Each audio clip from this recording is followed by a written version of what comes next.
Won the New Zealand Open, and therefore, because it's a gold-rated tournament in the WDF system, got entry straight into this tournament. She's up against Suzanne Smith, who has won 3 times in the WDF before. She is apparently struggling with a bit of dartitis at the moment. We will have to wait and see how badly that does affect her. My name's Dan McCarthy, and I'm joined by Inside the WDF podcast host Andrew Sinclair. Good evening, Andrew. How do you see this one going? Good evening, Dan. It's an interesting one on paper because it's always difficult with the players from New Zealand because they don't use a lot of live scoring software. So unless they play in a big tournament that does, you don't always know how good they are. You know how good their results are on the WDF circuit, but you don't always know what the standard is going to be like. 43. And with Suzanne, she's coming into the tournament on some poor form. She's had dartitis in the past and, you know, hasn't been playing too well at the moment, but I think that means it's going to be a fairly even game on paper, but you know, a lot of eyes on this one because, you know, Victoria's appearance in this championships is fairly noteworthy. Yeah, absolutely. Trans woman competing in this tournament. It's obviously sparked plenty of debate, but she is here. She is competing in round 1 of the tournament, and already I am getting the sense from Suzanne that when she's pulling the dart back, she's almost shuffling forward and her arms freezing still. So I really do hope for her sake that, you know, this doesn't trouble her too much in the game. You can see, particularly on the 3rd dart, she's almost walking and the dart hasn't even left her hand. Yeah, it's a difficult position to be in, and I know, having spoken to her in the past, it's something she had to battle really hard to overcome before, and in 2022 she showed some really good form. She made her Lakeside debut, you know, won title in Switzerland and tasted success before that. You know, and on her day, she's a very, very good player, and she'll be hoping that she can kind of find her best on this occasion and get a win.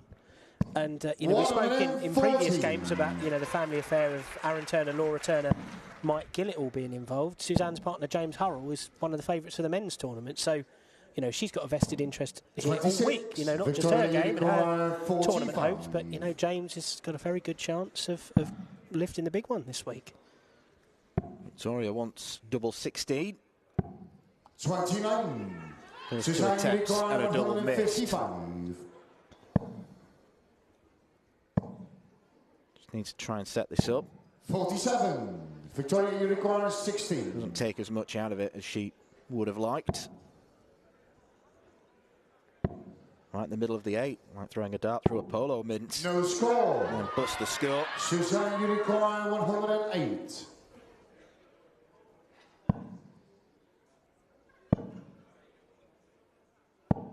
$45. Victoria, you require 16.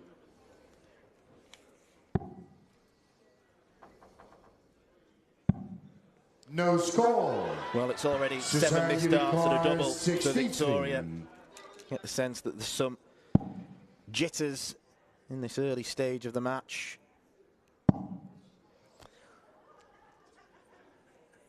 She's left herself 37. 35. Victoria, you require 16.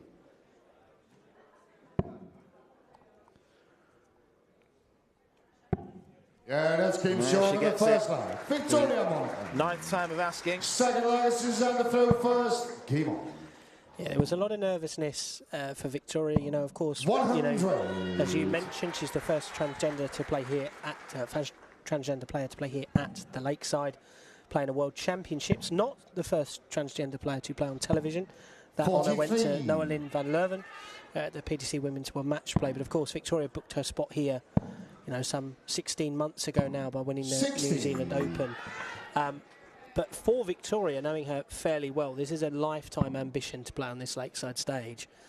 You know, Victoria was born in England, you know, grew up with, you know, darts and seeing the Lakeside, and to have gone through everything she's gone through in her life and, you know, made a number of monumental changes, to be back here playing on that stage is a huge moment for her, a bucket list item and then some. But of course, with that excitement, with that anticipation, comes a lot of pressure for yourself.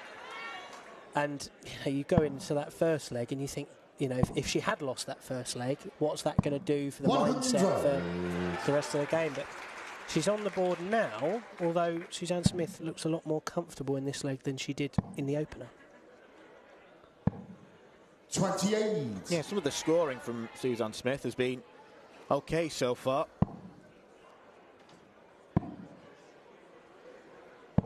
Keeping the dart straight at least, rather than veering off course. I think because she's lurching forward a little bit as she's about to release, it's very hard to keep your balance and to keep the dart, the weight of the dart as she wants it. 45. Yeah, well, she's going to get, in theory, darts out of double in this leg because Victoria's still a long way behind. 50. Suzanne Unicorn, 95. She's left a bogey number because of that last treble 5.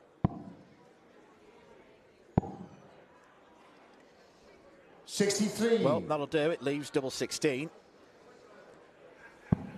Not usually a preferred target for a left-hander, but it does present an option at least for her. 42. Suzanne Unicorn, 32. She's certainly got a lot of backing this evening. Yeah, she finds it next door. Second leg. Suzanne Smith. Suzanne Smith registers her first leg of the tournament. Yeah, Fallon Sherrick, one of those in the building tonight to support Suzanne Smith. Saw her in the players' bar earlier. 58. Seemed in good spirits. But yeah, I mean, Suzanne's going to have a lot of support. She's not a million miles away from Buckinghamshire, so not too far away. And of course, 100. as I say, with her partner James being in action later this week, there's obviously quite a lot of people hoping to see her do well. Lost in the first round last year on her debut against Jo Clements. So very keen 17. to put the record straight, as it were, this year.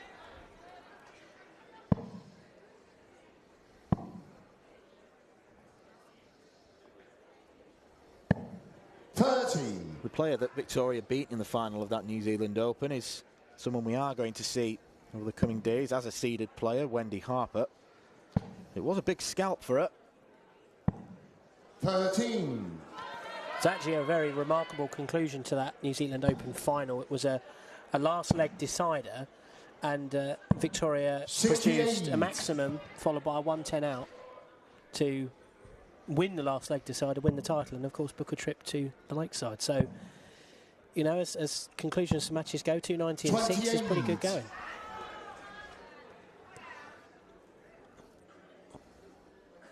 Although quite scratchy in this leg from Victoria.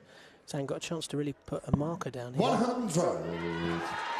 Well, Suzanne's doing okay right now. She's averaging 62, which obviously she'll be hoping to get up, I think, into the 70s. That's probably the aim for a lot of the ladies players in this tournament. Victoria really struggling, sub 50 at the minute. 45.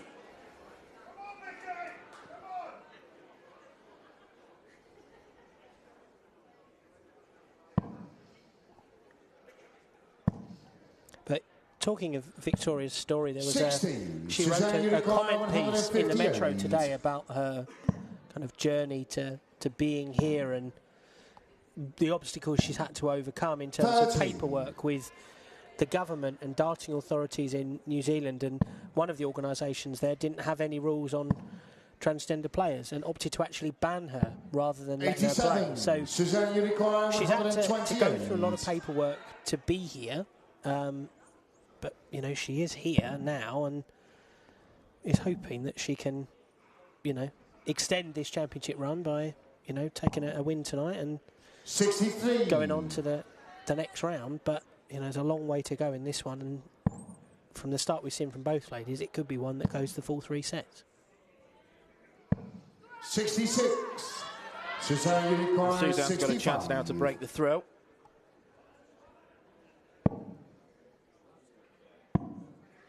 Tops. 25. Victoria Unicorn 110. Bit of a rushed last dart, you feel.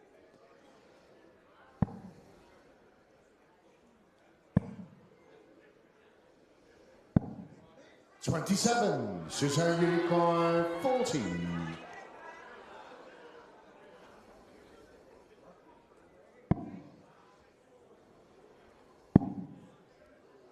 Double 7 now. No score. Victoria It's Unicorn. probably better to 83. bust it in that situation than going side on double 7. 14 for the bull.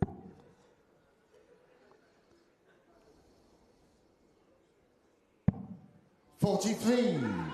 Suzanne Unicorn 40.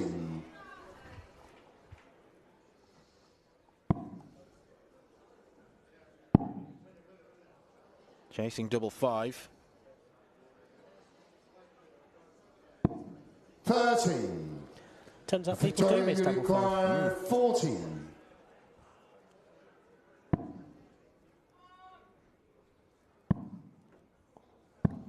$20. Suzanne Unicorn 10.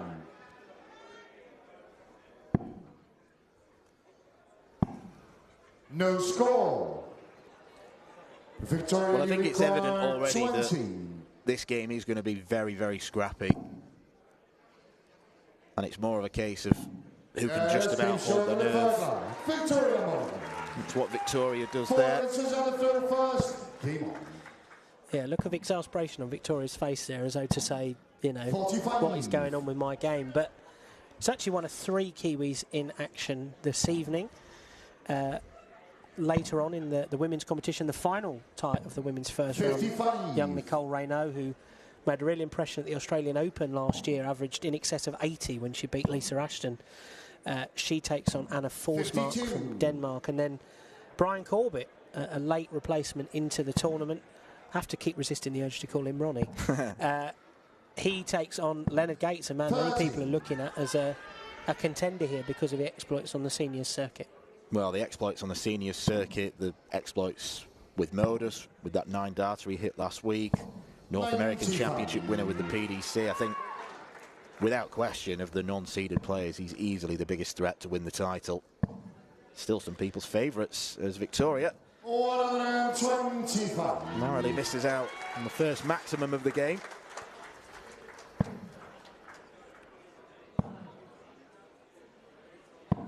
$55. It's actually talking to Victoria this morning. She was saying that she'd had a real drama getting her shirts here. She tried to order them back in New Zealand. The order was delayed, missed them. They then had to reorder them, and she managed to get a backup option. One of the orders that came here, express delivery, arrived, and they were 4 sizes too big. And she sort of said, I can't go up there. I look like I'm wearing a tent. So the other ones came. They were the right size, and they're the ones she's wearing. They're the ones with the pride colours on display, obviously, as well as her sponsors and the WDF tournament sponsors as well.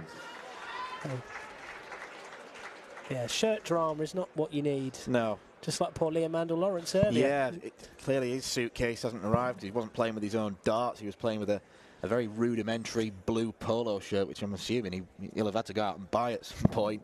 Probably to stand just behind us. Yeah. Victoria 136. I know with Liam, he tried Anthony Dundas' darts. They weren't quite right. No. Tried Jim Widmeyer's and said, you know what they'll do. They worked for you, and they worked for him as well. 28. Suzanne Unicorn 167. Now just imagine if she can land this. It would actually be a tournament record, wouldn't it? Because that's still held by Veronica Ehash from last year when she played Bo Greaves, the only lady to take a set off Greaves last year. Not able to stay for that single 19. 44 left. 12 for top. No. Yeah, 12 for double 16. 12 for tops. That was Jose de Sousa for me there. You never know I had A-star A-level maths, would you? 54. Victoria Unicorn 32.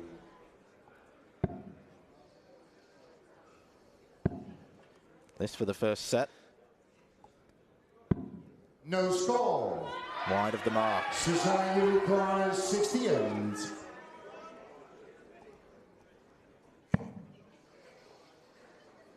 $13 would give her a dart at tops. Or 17 for double 18. Really steadying herself. 15. It doesn't work. Victoria She drags it Unicorn inside. 32.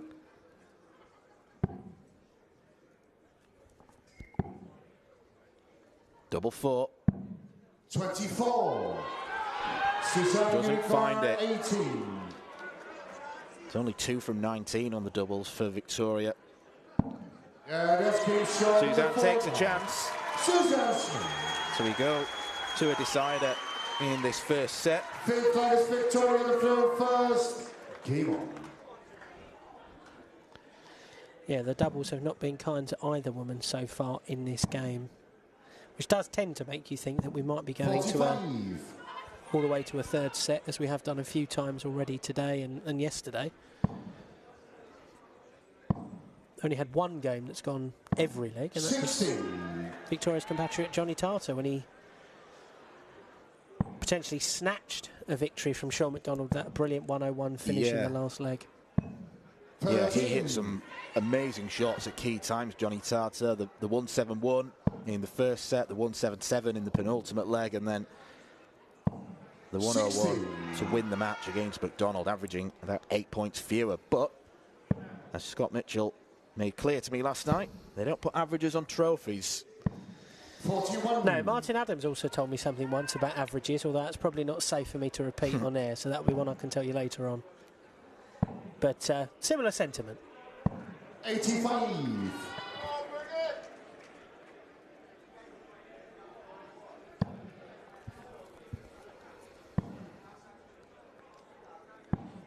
It's been largely the case in this game so far, at least from my perspective, that when Victoria's first start has landed where she wants it to go, it tends to have been a strong visit. Whereas if the first one was a bit loose, it tends to be that there's some overcorrecting going on and, you know, range isn't found. 125. A couple of times now where she's threatened the match, but then veered off course with the last dart. 100. This has been a strong leg from Suzanne, looking to complete it in 6 visits to the board. 50. Suzanne will require 96.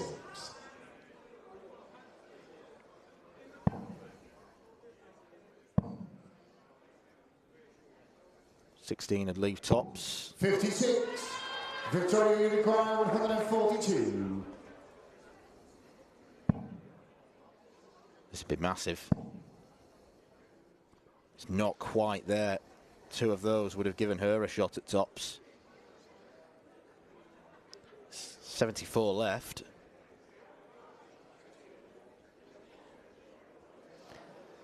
Well, like Victoria's maths was a bit awry 82. there.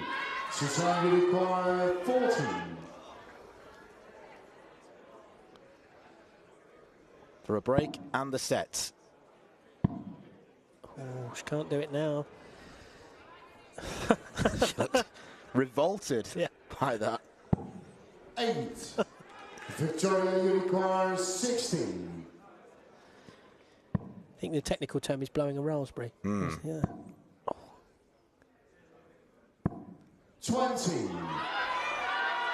But she has another chance. 32.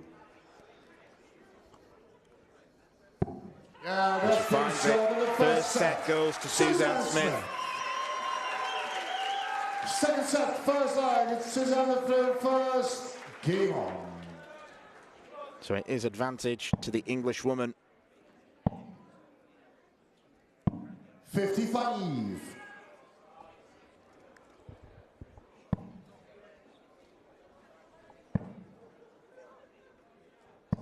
60.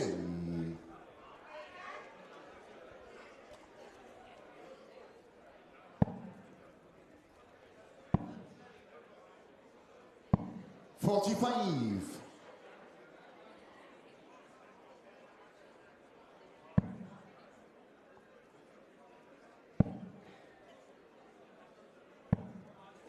24.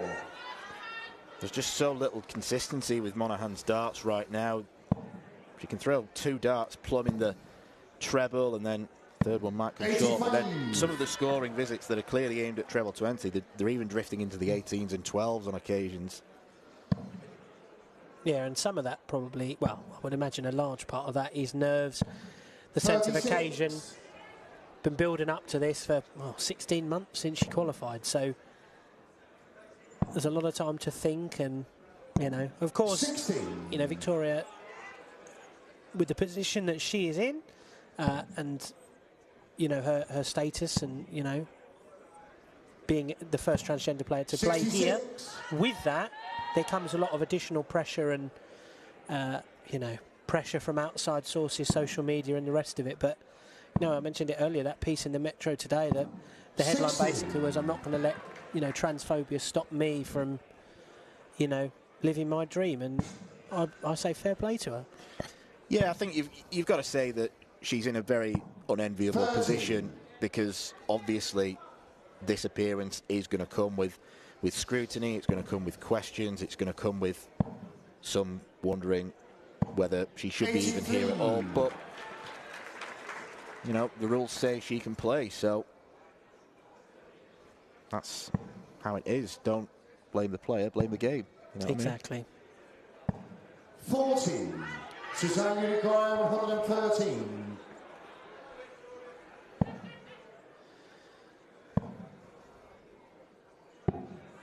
$81. Good setup. Well clear.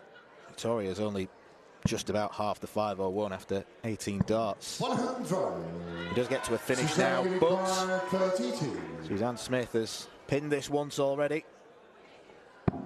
And she that's does it been again, short of the first bottom one. corner. Suzanne Smith. If it was a penalty kick, we'd be saying Seven perfect votes, Victoria placement. through first. Keep on.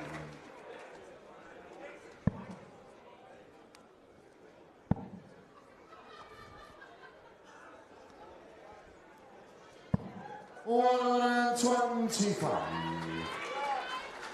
That moment to recompose there seemed to help Victoria a little bit. The second up very wayward into the big five, but 33. managed to find herself and find that second treble.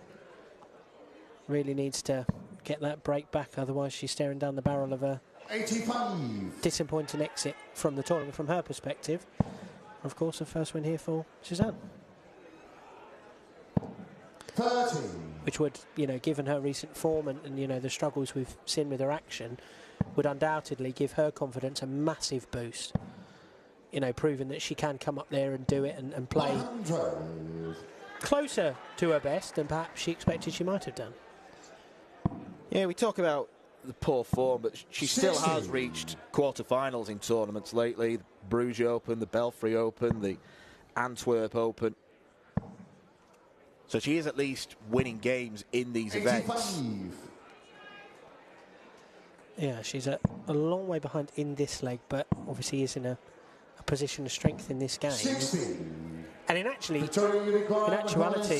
this is a lot longer than most of the ladies play in the floor games. So the more she can play on this stage is probably actually going to be a benefit in terms of getting the arm going and kind of finding that consistent line and length and action. So, 85. and I think we saw that in the first set. As the game went on, the rhythm was there, the scoring started to improve, certainly in terms of consistency.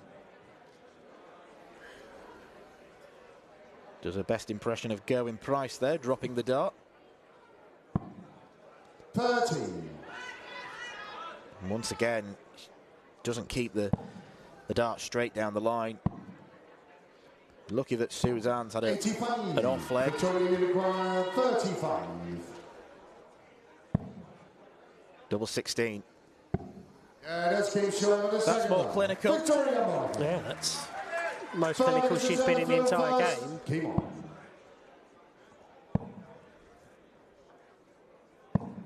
60.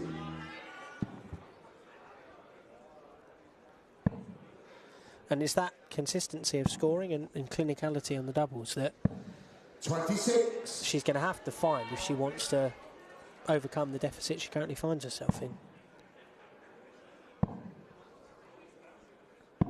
100.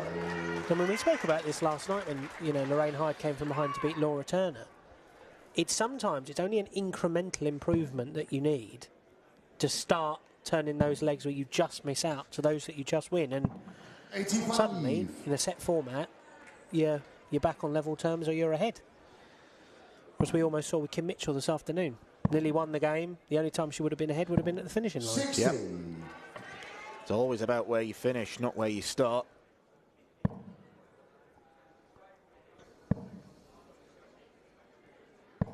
121. All she needs to do is say, come on, and then the dart goes in the treble 20. A little bit more venom on that last one. Seemed to do the trick. 140.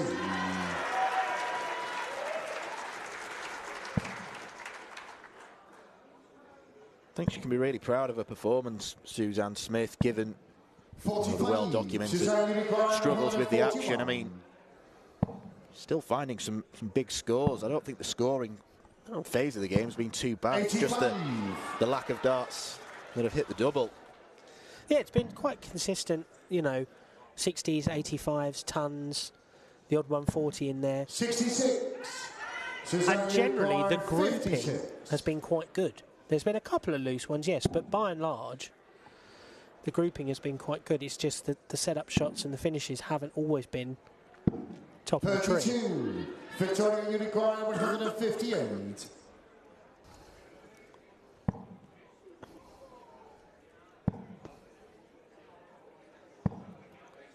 $25. Suzanne Unicorn 24. Double 6.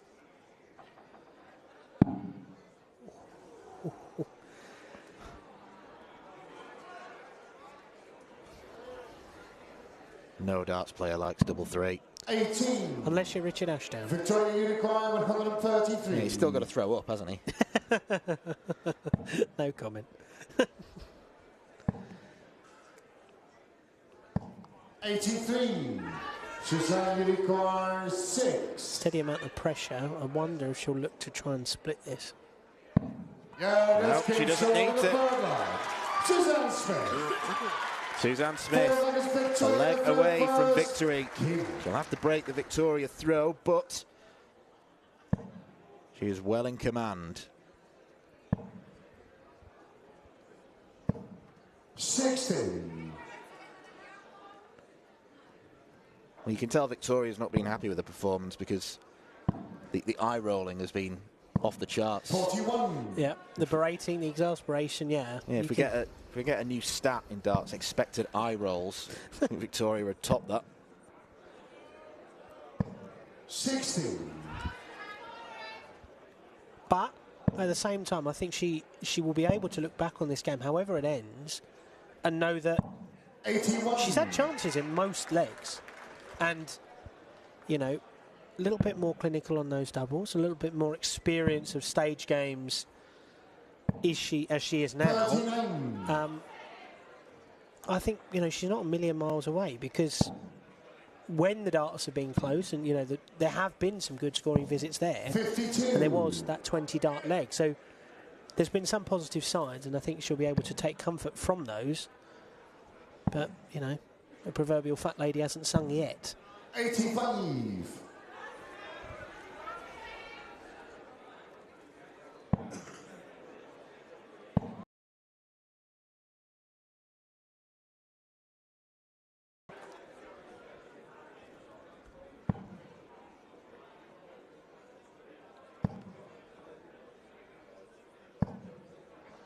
$125.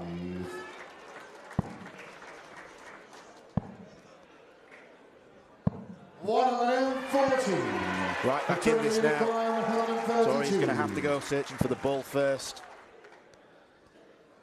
I think that's in the 25. Yeah, it was. 52. Suzanne Unicorn 127. Treble 19.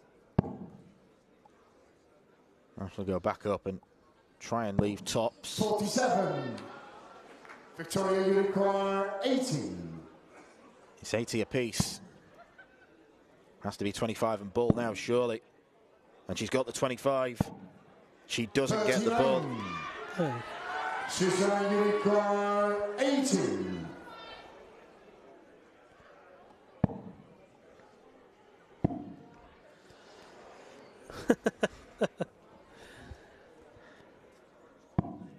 Sometimes you do just have to laugh. If you can't laugh, you'll 41. Cry. So.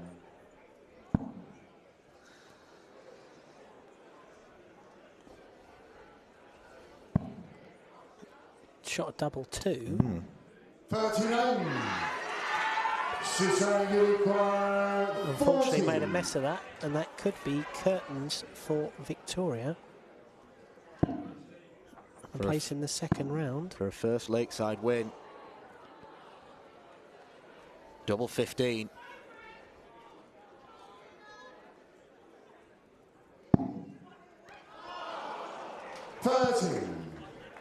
Victoria, you require well, 2. I'd say it's better to miss there than go inside at least. Yeah. And it's something. Madhouse then for Victoria. No score. Suzanne, you require 10. Has to split. Double 2. 8. She goes inside as well. And both players Victoria, are left on you double 1. require 2.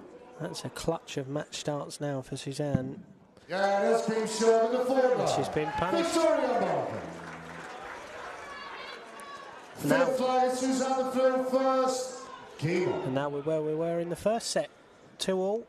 Both players regretting a number of missed doubles, and you get the sense it could go either way. Yeah, Suzanne has the 26. advantage of throw, but I'm not really sure how much of an advantage that's going to be, to be honest. No.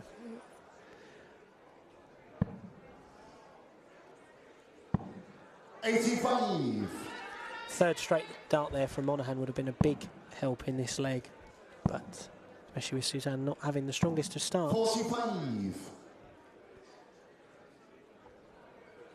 I mean, I spoke earlier about Australia being a fantastic supporter of the WDF system. New Zealand absolutely are as well. 40. You know, they run a number of tournaments. New Zealand Open is, to be honest, the New Zealand Women's Open is one of the biggest female tournaments outside of Europe. 100. I believe the year Victoria won, and this year was close to 100 entries, in excess of 100 entries, which, to be fair, is only really bettered by the Dutch Open 30. and matched by, say, the British Open, the Welsh Open, or some of the women's series. So it was a big tournament for Victoria to win, and you know, this year's New Zealand Open 16. has actually guaranteed us a debutant for next year already. Marianne Tainaki won this year, played some fantastic darts, and actually beat Kim Mitchell of Australia in the final. So 45. but I think for Victoria, this is the first time she's travelled to play darts overseas since, I think it was 2012. I was talking earlier because that tournament, 2012, a tournament on the Gold Coast in Australia, played against Mayumi Uchi, who saw in action earlier today. 95. In the losing end against Kirsty Hutchinson. Yeah, I thought Kirsty played well in that game. Scoring was excellent. 90. And that was an excellent bullseye to guarantee a finish. Her roaring was on form as well. Absolutely.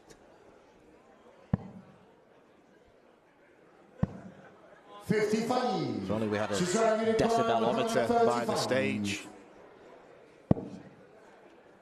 Treble 15. Leaves tops. So close. That would have been an unbelievable way to go and win the game. 151.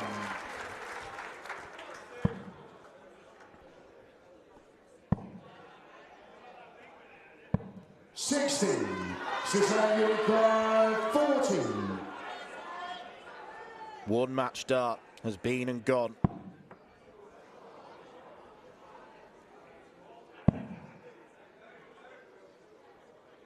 Double 16. 24. Victoria, you require 91.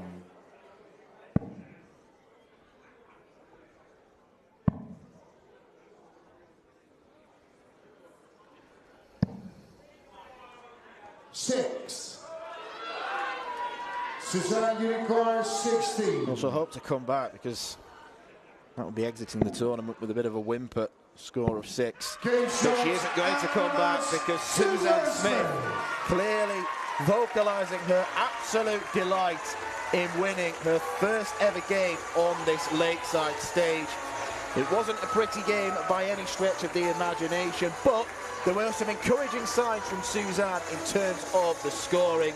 She had enough to defeat the New Zealand Open champion Victoria Monahan, who departs stage left without victory. It is Suzanne Smith who goes through to round 2, and she will face Regnaud O'Sullivan. Coming up next after the break, we return to the men's tournament with Slovenia's Benjamin Prater. He faces Davy Kerwin.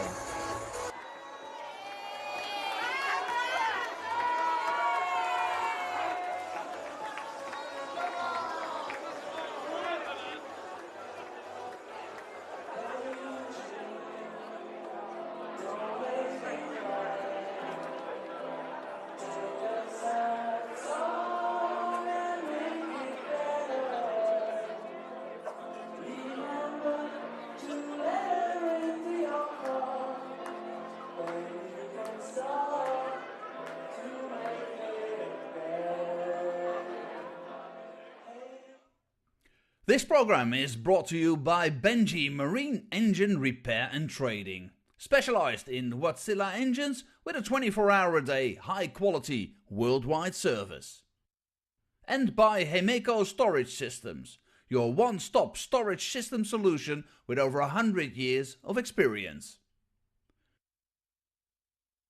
The 45th annual Win More Fleetwood Memorial Las Vegas Open will be held from January 19th till the 21st. Sin City welcomes you to come and play in the entertainment capital of the world. Both men's and women's champions will win places at the 2024 WDF World Championships. The Romanian Darts Festival is from January the 26th till January the 28th. Come join the party in Bucharest. Register to play by Wednesday the 24th of January. The Toto Dutch Open Darts is held from February 1st till February 4th. Registration is open until January the 16th. The Toto Dutch Open Darts is by far the largest darts party in the world that you should not miss. And the men's and women's champions go to the Lakeside in December 2024. The Swiss Open and Helvetia Open tournaments are held from May 31st till June the 2nd. One of the longest running tournaments in Europe invites you to join them in the most beautiful surroundings you'll find in Europe. The Swedish Open and Masters is held from August 16th till 18th, a popular tournament for many of Europe's best aerosmiths. For more information on each of these tournaments, go to the link in the description. A special thank you to our tournament sponsors Win More, A&G Travel Group, iDarts, Dart Connect, CT1 and Quiff.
We now move back into the men's competition here at the 2023 CT1 WDF Lakeside World Championship. And we welcome to the stage a man making his Lakeside World Championship debut. Swiss Open, Romanian Classic and Bruges Open quarter-finalist, the British Classic and Scottish Open semi-finalist.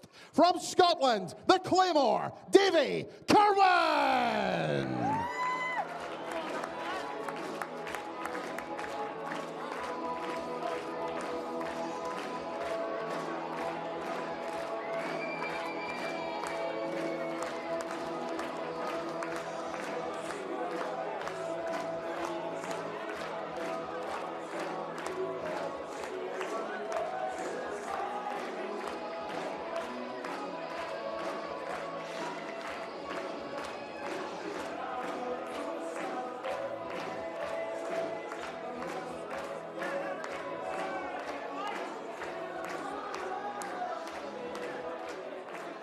His opponent also makes his Lakeside World Championship debut, former Slovenia Open and Balaton Darts Masters champion, the reigning Slovak Masters and World Open champion, from Slovenia, the star, Benjamin Prater!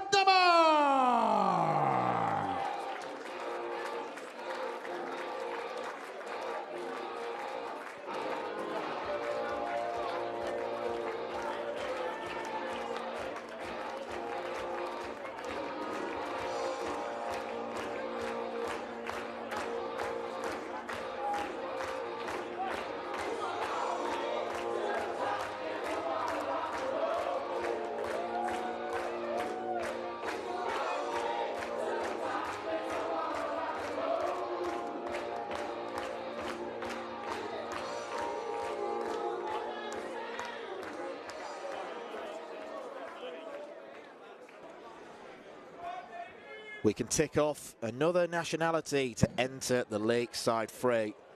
Not Scotland, of course. We've seen plenty of those over the years. If you weren't aware of what nationality Davy Kerwin was before that walk-on, I think you're going to be pretty sure now. Benjamin Prater, the Slovenian player, man who's won a couple of titles on the WDF circuit. In fact, more than a couple. He's the defending Slovak Masters champion. He won in his home country back in 2021. A World Open winner as well. Someone who's made an appearance at the PDC World Championship. He was knocked out in round one of that game. You'll be hoping to go a little bit further here at Lakeside. A physiotherapist by profession. And he comes up against Davy Kerwin, who at 51 years old is making his Lakeside bow, proving that darts is a sport where age is no barrier whatsoever. If you've got 3 darts in your hand, you've got good coordination, you have got a chance. What he's hoping to do, though, is win his very first WDF tournament. And what a way it would be to win as well. It's David to throw first. Davy will get things underway. Andrew's still alongside me, and Andrew, you've seen plenty of Benjamin Prater, and we know from what we've seen, the little bits we have, that he's a deliberate player, but he's a talented player as well. He's got ability, and he could be a bit of a spoiler for any player because of that pace he operates with. Yes, he's a very difficult player to come up against. There is that more deliberate pace, but he is also a big power scorer as well. 81. You know, there was a tournament he won last year in Hungary. I think it was the Balaton Darts Masters. And the final, I think, was 105 average. He's a very, very capable player. And he's actually heavily involved with the organisation of tournaments and competitions in his native Slovenia. That first Slovenian Open that took place in 2021, Benjamin was actually really one of the driving forces behind getting that tournament on the map, making Slovenia a WDF member and running that competition. I remember talking to him at the time, and he said, the numbers weren't quite as good as I wanted them to be, but it was fantastic to have a tournament in his home country. 100. Obviously a little bit better that he won it as well. Not quite so lucky this time. I think he lost to Matthew Edgar. But, you know, he's a very talented player, Benjamin, and particularly in the longer form games, I think he's going to be a real threat. But David format, 136. best of 3 set encounter, you've got to get going, and David Kerwin seems to be the one who's got going a lot quicker in this first set. Certainly has. He's left tops after 12. A very handy start for the man they nicknamed Claymore. I'm looking to you for that. I actually don't know the origins of that one. I know Davies trained with the Royal Military Police. At least I believe he was with the Royal Military Police. And he actually got started on darts touring with Ross Montgomery. Obviously a veteran of this Lakeside stage. Recently lost his PDC tour card, but Davey got his big break sort of touring with Ross, doing bits and pieces with Ross, and then, you know, the last couple of years he's really started doing the WDF circuit. Yet to win a title, but a number of semi-finals, and reached one very recently at the Irish Open when he played some fantastic darts all day. Ultimately ran out of steam a little bit in the semi-finals, but was a good indicator of his form. And there was a similar story at the World Cup in Denmark back in September, where, you know, Davey was, I don't think I've ever seen a man happier to get picked for his country than Davey getting picked for Scotland this year. It's one of his big goals, and to achieve that, I know he was massively proud. And to play at that World Cup, he did quite well in the singles. I think it was the last 16 for him in the end. But he reached the final of the men's pairs alongside Danny Truman. And, OK, they came a little bit short in the final against Ben Robb and Hopai Puha. But to see Davey's face when he won that silver medal was an image that will stick with me, because he was, for a big guy, he was very, very emotional. And he's continued that kind of good form, good vibes into this tournament. A 15 darter in the first leg and back-to-back tons in this one. Yeah, you mentioned that tournament a few weeks ago in the Irish Open. Lost out to Ryan Hogarth. 5-3 scoreline. He averaged mid-80s pretty much for the whole day of that tournament. So, up to Benjamin to try and match that or better it.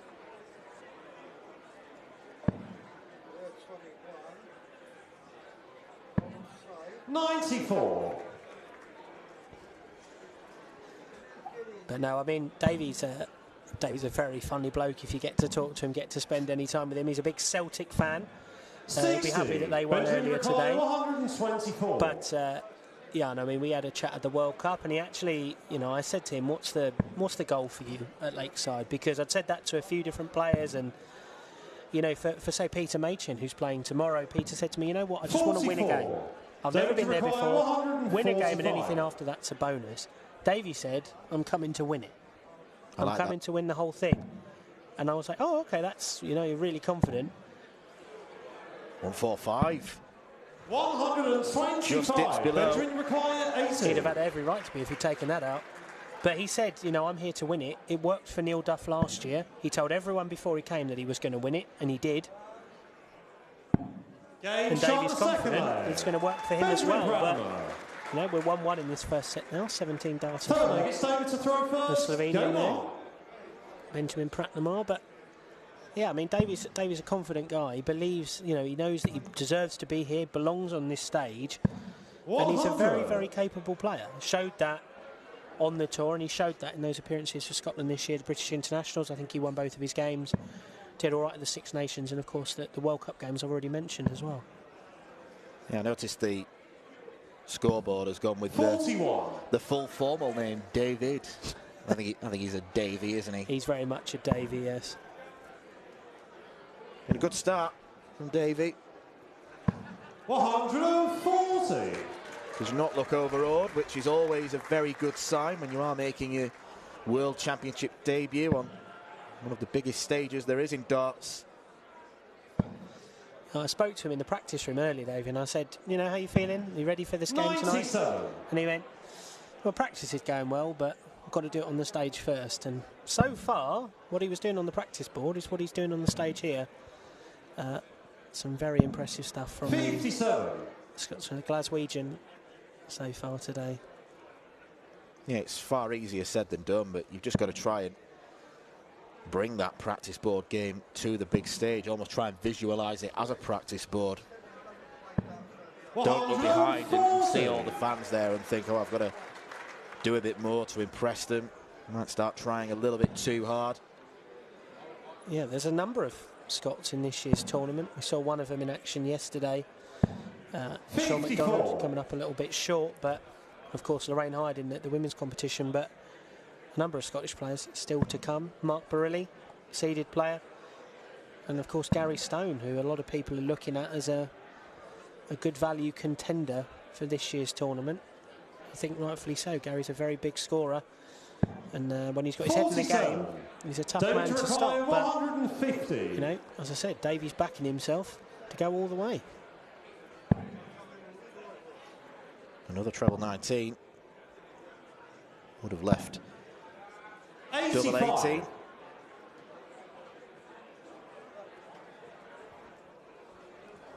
A bit loose on the last dart, but at least it does leave him a very manageable 2-darter. 97. David requires 65. Referee Charlie Corstefin going for the formal David as well. Well, no wonder he's going formal. Look at the way he's dressed. 55. That's a slip. Benjamin requires 79.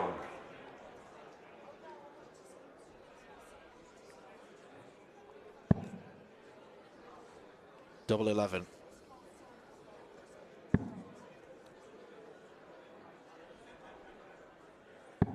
It's an over-adjustment. 68.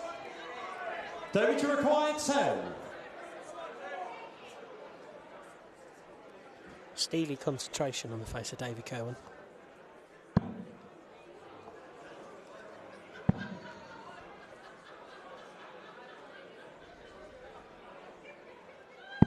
Game shot on the third leg.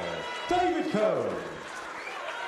Giving it Fourth leg, Benjamin gave it the little finger point as well to the right-hand side. Almost like Johnny Clayton. Very smooth barrels for Benjamin. I'm aware I've not got my glasses on, but 43. they look very, very smooth. Yeah, when I see players playing with those kinds of darts, I often wonder how they become as good as they are, because it sounds like an obvious thing to say, but how do they not slip out of the hand? 100. Much more of a standard set that Davy Kirwan goes with.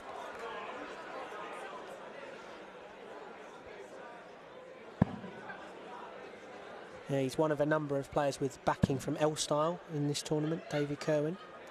See the badge there on his shirt. It's not a learner plate. Not a learner plate, no worries there. But well, I mean, it is his first appearance on stage, so it could be a learner plate. 43. I don't think I'd fancy my chances against him in a bar fight. No. No. He's a very entertaining man, David Kirwan. 100. Mind you, if I did get in a bar fight with him, Benjamin could always nurse you back to health. Yeah. Exactly. Yeah, interesting career Benjamin has. You mentioned to me the other day that he is a fully qualified physiotherapist. He's still practicing? I don't know that he actually is at the moment, but that's certainly what his qualifications are in. Of course, he would love to be a full-time professional darts player and to make some history for Slovenia, but certainly is fully qualified and has practiced previously. I'm not sure if he's still doing that. I'll have to have a word with him later. But yeah, got a bit of a backache, so he might be able to have a look at me. 137. He's a very good player, Benjamin. Very good player. Not a lot phases him. I think it was, I think it was the Slovak Open earlier this year. He played Liam Mandel Lawrence in the final. David to require 81. And I think he was 4-0 down, pulled it back to 4-all, and then ended up losing 5-4. But I'm sure, as you can imagine, was a very deliberate, methodical game, that one. Yeah. Stage referee on that occasion, Mr. Nick Rolls. I'm sure he enjoyed every minute of it. 69. That's a game he remembers very fondly, as he's told me several times. I think he missed most of the Carabao Cup final.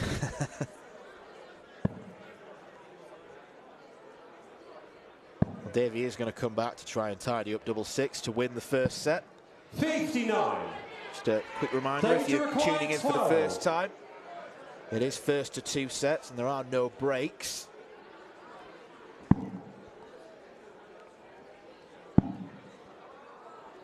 Double 3. 9. Benjamin, you require Probably 80. the least favourite scoreline that a darts player likes beside their name is 3. That's what I imagine anyway. I've not surveyed them. This would be a bit of a steal. 40. But it grazes the top wire. David, you require 3.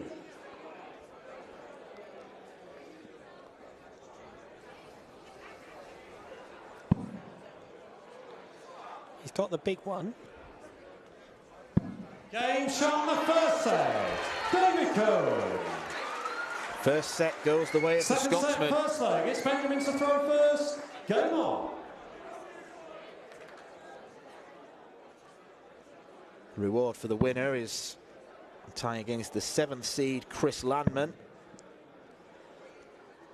Should be a real clash of styles if Benjamin's to progress. Chris, probably, I would say, the fastest man in this tournament. We've seen a couple of contenders to that throne with Moreno Blom, Ian Conterman, although maybe Danny Laube, the way he's playing at the moment, Trotter's nightmare. Yeah, I'd probably say Danny Laube's a little bit quicker, but Landman is very, very quick himself. And he's impressed across not just the WDF, but the PDC as well. He's often been a Challenge Tour filler-in player on the Pro Tours, and he actually reached a final earlier this year, lost to Krzysztof Ratajski, former World Masters winner.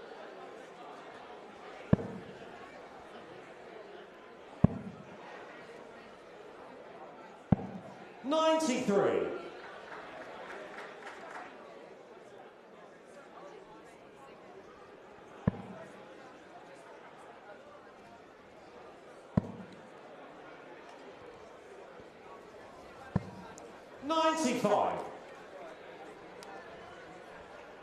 Trying to work out what the logo on the back of Benjamin's shirt reminds me of. Is it the Converse logo? Yeah, well, I'll have a look when 58. the camera pans to it. Well, I'll have a look when he retrieves his darts. It's when you want a left-hander, and you could have had a good nosy. I'm sure that's what it's modelled on. 60. Yeah, I think you're right. Either that or Nuki Brown. Well, that was the other thing and I was don't think thinking it'll of. be Nuki Brown. You never know, they might export to Ljubljana. 58. I don't know that they Benjamin, do. you require No. 106. Might have to go to I next didn't even year's think they Slovenia exported Open to outside check. the northeast. They had it when I was at university in Scotland, so it at least crossed over the border, although admittedly that wasn't that far. Double 16. Game The shot 106 first checkout leg. for Benjamin Prater. Benjamin Prater.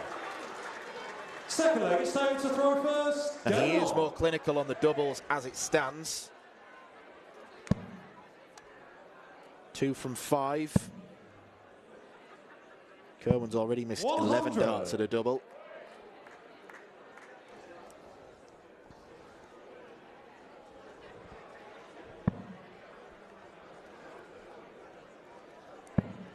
Yeah, Benjamin going with the interesting option of a red T-shirt underneath his 60. red playing shirt. I'm a big fan of that look. Well, we are tending to see more and more these days.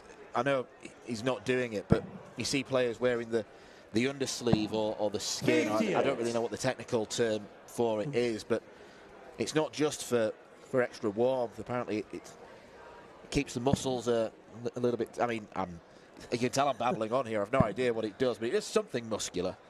Well, yeah. I mean, if anyone on that stage is going to know, it's probably going to be Benjamin Prater. But no, I mean, the players do wear those compression sleeves. I mean, Mayumi Uchi did earlier on today.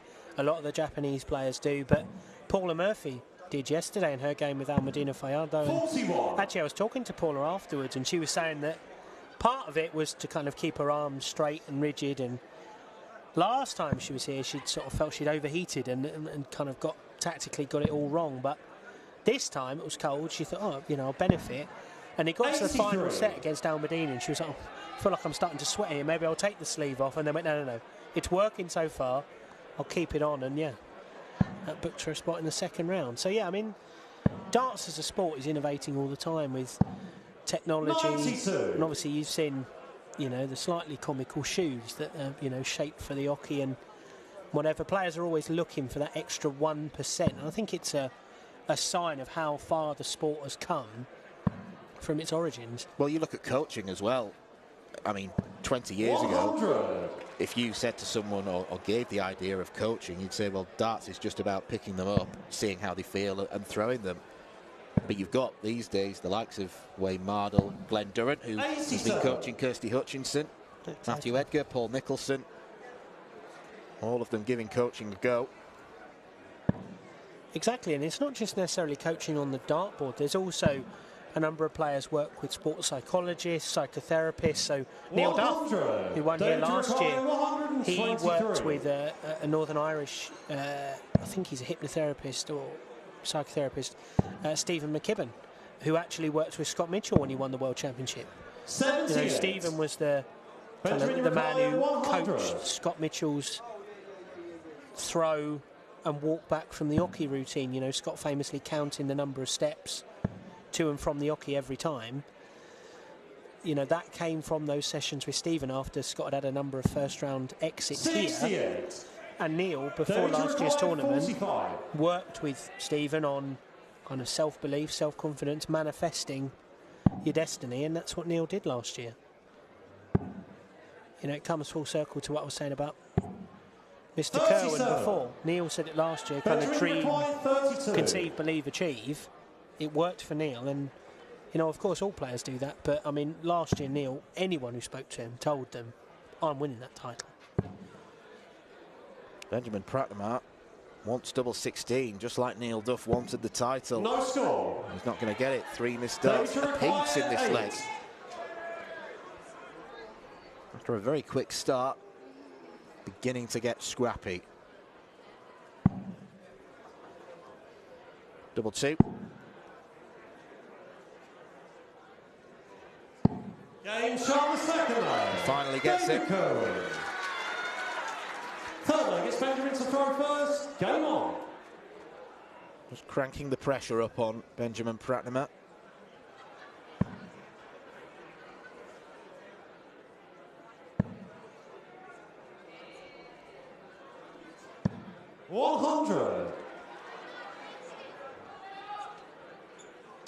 Yeah, I know many people saw Benjamin as a contender to win the Eastern European qualifier for the PDC World Championship just over a week ago, but he opted to give that a miss because he wanted to focus his preparations on his Lakeside debut in a tournament where he feels he can make a really deep run, but he's got a lot of work to do in this one because, you know, David Kerwin's come to play and he's playing very well so far. Yeah, that particular qualifier was won by Krzysztof Chuk against the man who won the very first game here this weekend in Sebastian Białecki. And had Białecki won, we'd have graced an appearance from Paul Lim. That would have been special. Yeah. But he's well on course to qualify next year, though, and I know he's very determined to do so. So, yes, having kind of heard people who've spoken to Paul, he was disappointed to just miss out this time.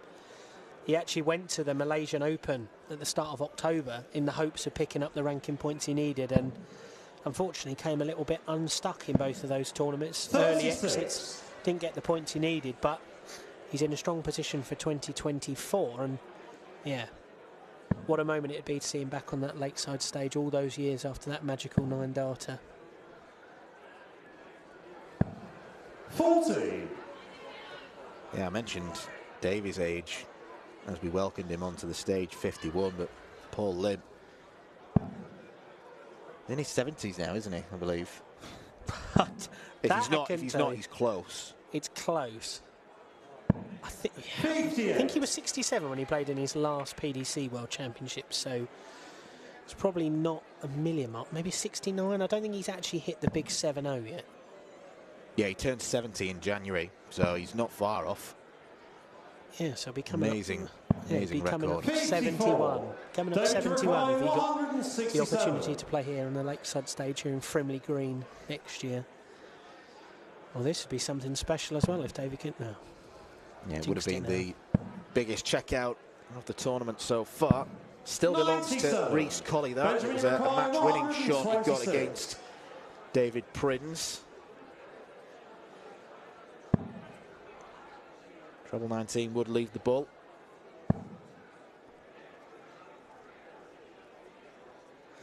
It's a huge visit coming up this for Kerwin.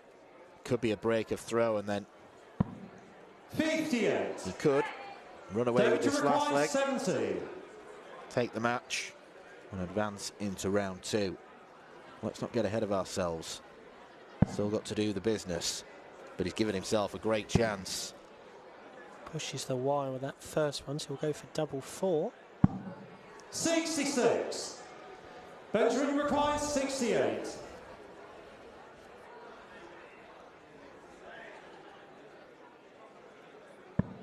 Double 4. 2 bites at it.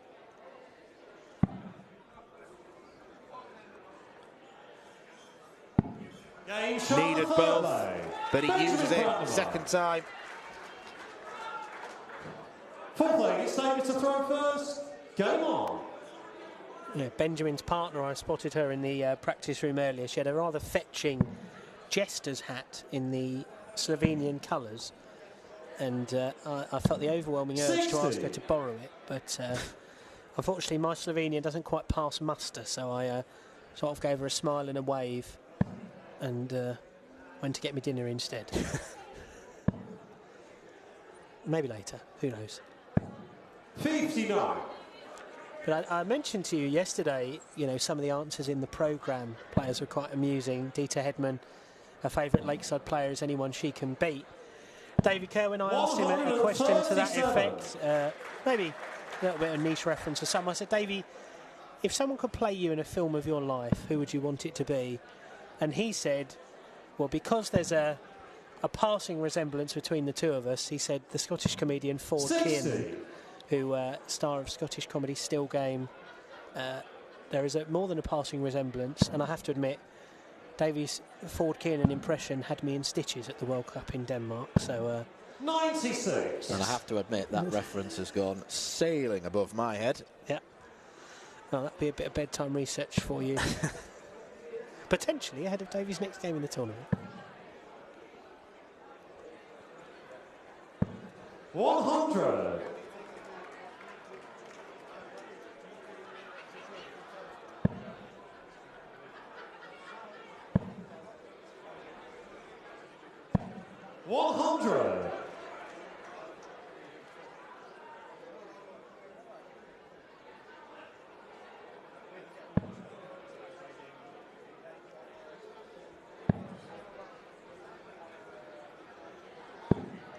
$98. Data required 108.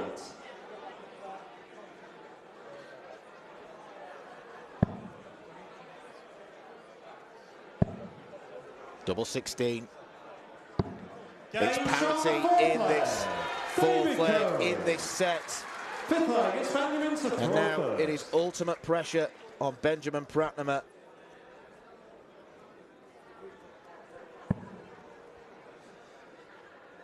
Yeah, we saw a big finish to start the set with Benjamin taking out the 106. Davey going a little bit better there with the 108.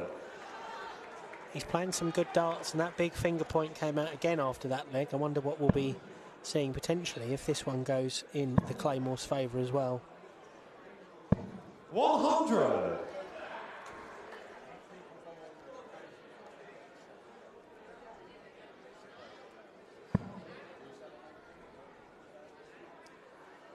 Well, actually, years ago, before Davey was actually playing regularly on the tour, 85. I actually marked for Davey in a Riley's qualifier for the UK Open, a really competitive one up in Scotland in Greenock, which was eventually won by Mark Barilli, who we'll see later this week. But yeah, I marked for Davey in the early rounds.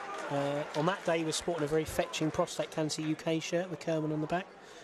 But yeah, Mark went on to win that day. Remarkable performance in more ways than one, but yeah, 95 average I think it was for Mark that day.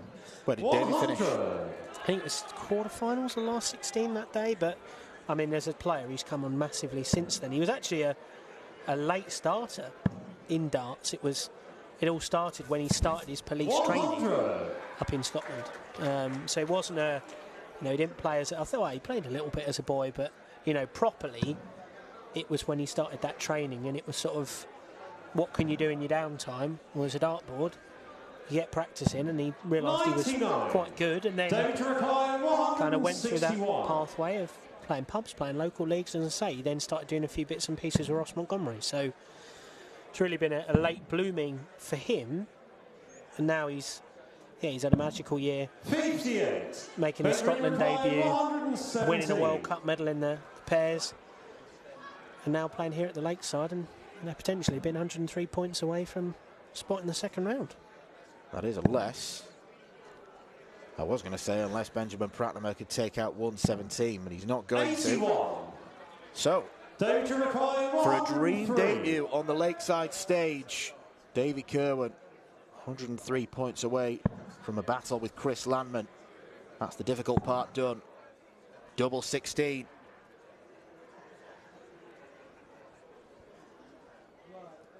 Lakeside is almost silent. Davy Kerwin gets the job done. Davy Kerwin! Benjamin Prater can only stand there and shake his hand. It was a really good performance from the Scotsman. He did not look flustered by the occasion, and he showcased his real class in those last two legs. Back-to-back ton-plus checkouts, first dart in hand. Davy Kerwin is through. He will face Chris Landman in the next round. But coming up after this short break, we have got a blockbuster clash with one of the men of the moment, Leonard Gates. He's up against New Zealand's Brian Corbett.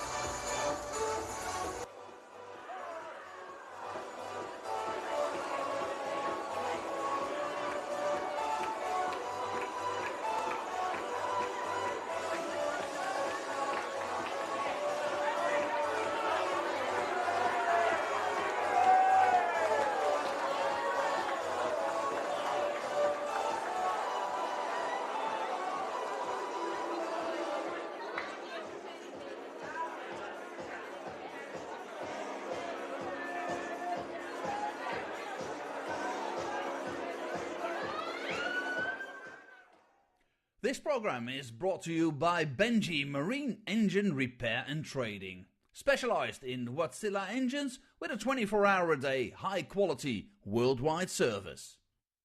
And by Hemeco Storage Systems, your one-stop storage system solution with over 100 years of experience. The 45th annual Win More Fleetwood Memorial Las Vegas Open will be held from January 19th till the 21st. Sin City welcomes you to come and play in the entertainment capital of the world. Both men's and women's champions will win places at the 2024 WDF World Championships. The Romanian Darts Festival is from January the 26th till January the 28th. Come join the party in Bucharest. Register to play by Wednesday the 24th of January. The Toto Dutch Open Darts is held from February 1st till February 4th. Registration is open until January the 16th.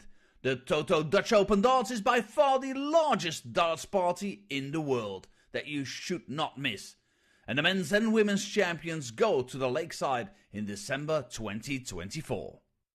The Swiss Open and Helvetia Open tournaments are held from May 31st till June the 2nd. One of the longest running tournaments in Europe invites you to join them in the most beautiful surroundings you'll find in Europe. The Swedish Open and Masters is held from August 16th till 18th. A popular tournament for many of Europe's best aerosmiths. For more information on each of these tournaments, go to the link in the description. A special thank you to our tournament sponsors Win More, A&G Travel Group, iDarts, Dart Connect, CT1 and Quiff.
2023 CT1 WDF Lakeside World Championship, and we welcome to the stage a man making his Lakeside World Championship debut. Semi-finalist at the Canterbury Open, the New Zealand Masters, North Island Masters and New Zealand Open this year. From New Zealand, Brother B, Brian Corbett.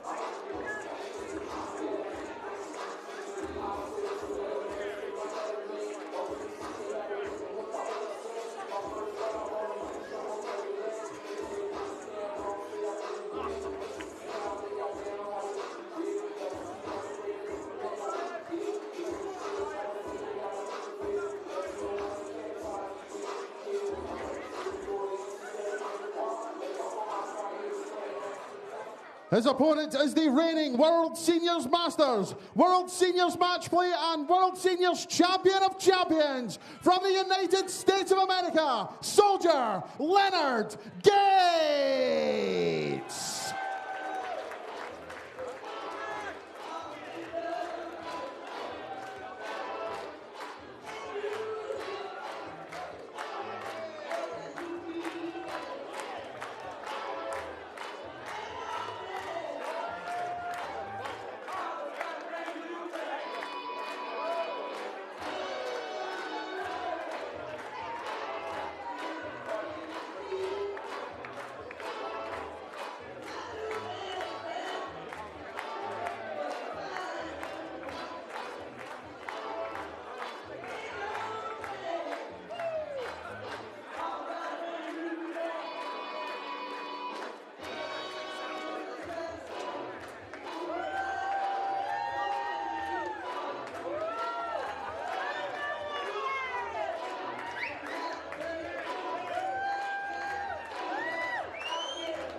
Born entertainer, isn't he? Leonard Gates has got a particularly special gift. He can entertain a darts crowd even before he's taken to the hockey. But it is his darts that have been doing the entertaining for the past year, 18 months or so. A dominant player on the World Senior Circuit, winning 3 of their big major titles. He won the North America Championship in the PDC last year.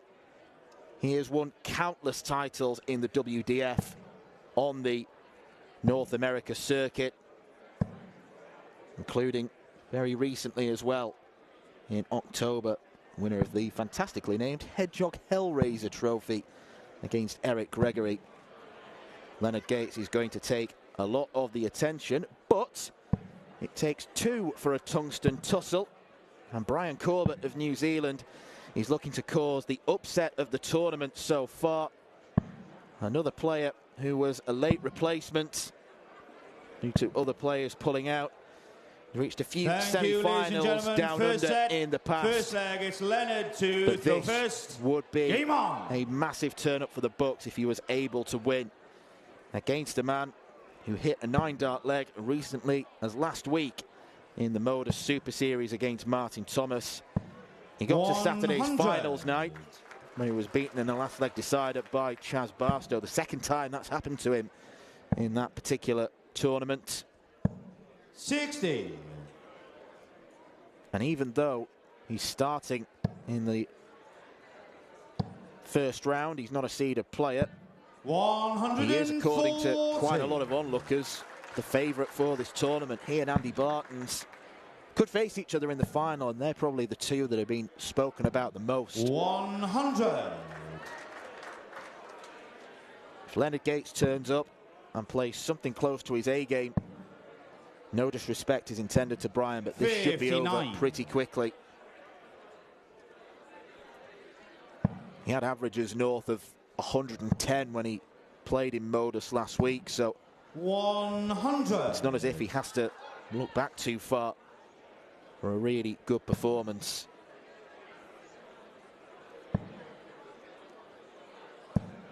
$140.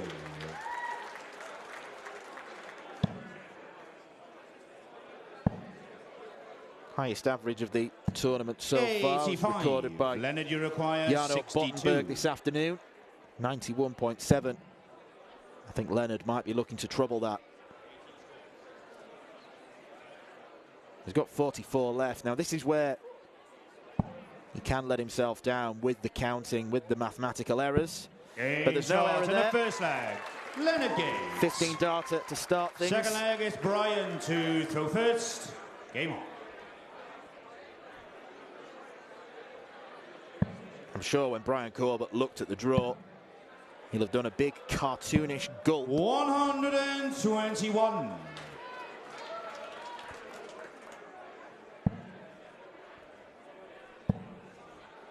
An extremely heavy scorer 100. when he is playing his A game is Corbett.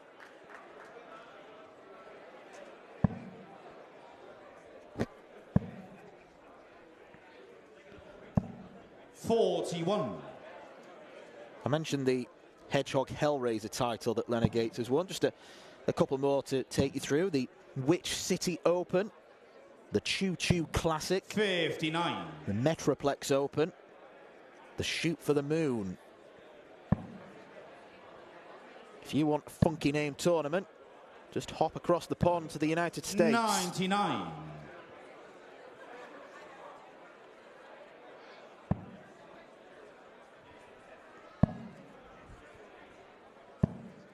$58.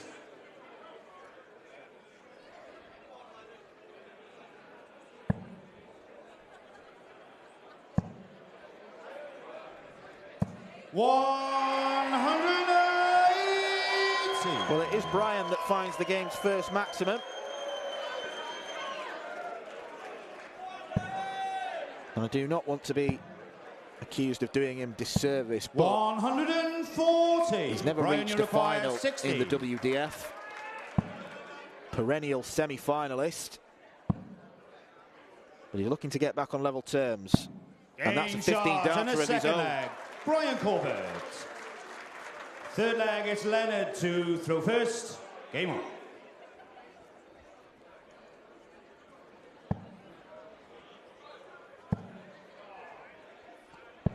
$99.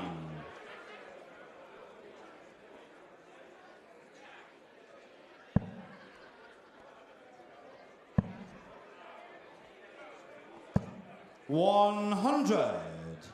Here's a player, Leonard Gates, who really does live and breathe darts. And go and play wherever he can on whatever circuit. 100. Mentioned all the titles that he's won in the WDF system.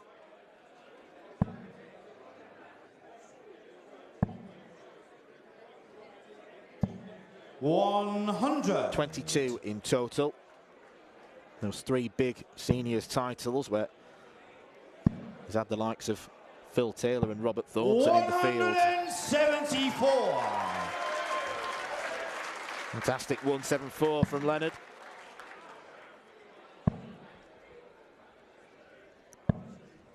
$41. Leonard, you require 128.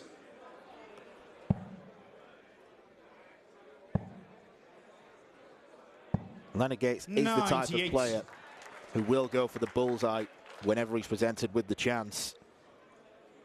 Comes from a background in soft tip where bullseye is much more utilised. 100.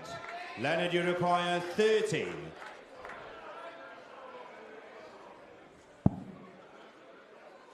He's chosen to split. That leaves double 12. 6. Maybe he should have been aggressive, gone straight for it.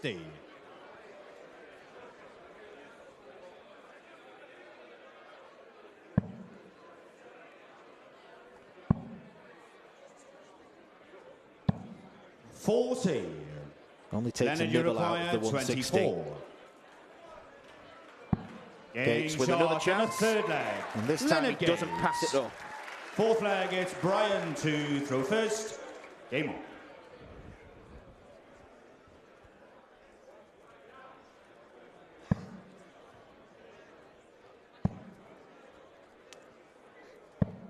$100.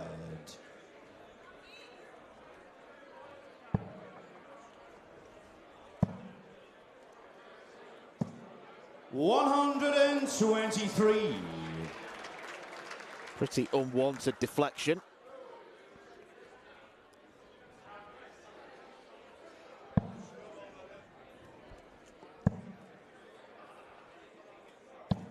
$100.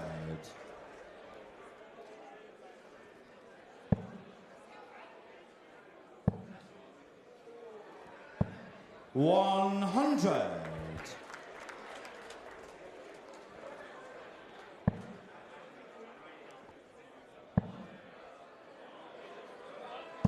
$180. Brian Corbett is here to play.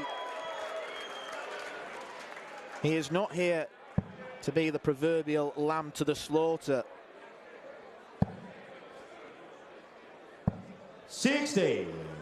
Brian, you require 121.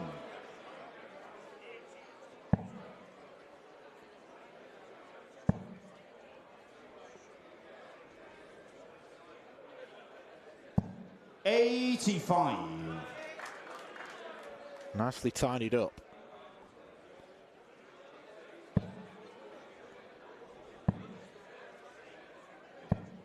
$100. Brian, you require 36.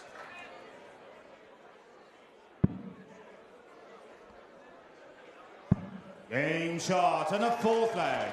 Excellent Brian adjustment. Corbett. Fifth leg, it's Leonard to throw first. Been good from the Kiwis so far. Been good from both players.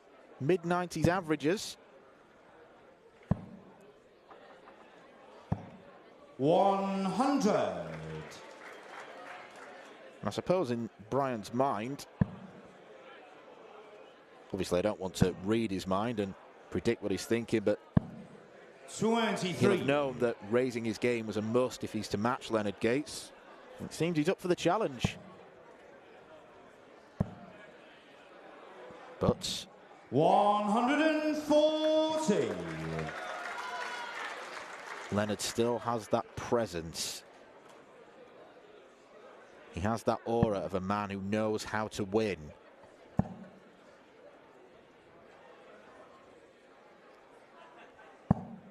$25. Scoring visits of 23 and 25 are not going to panic him. They'll panic Brian. 99. Okay, just leave a bogey number. No biggie.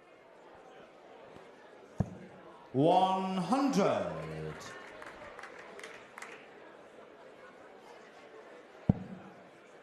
When he doesn't have to think, and he does have to think now. Oh, Leonard, do not hit another one there. 117.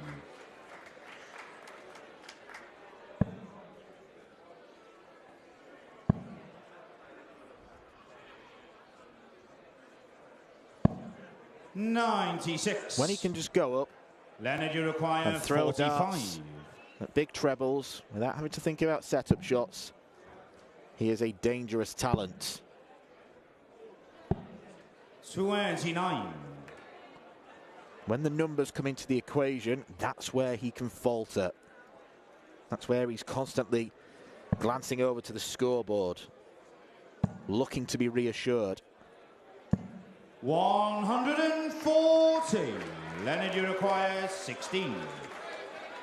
Probably too little too late from Corbett, but at least he does get to a finish. Game shot and the first Certainly set. is too little too late. Leonard Gates.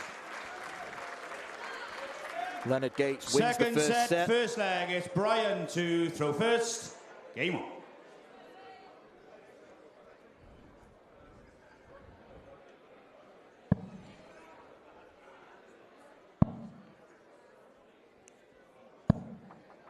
13.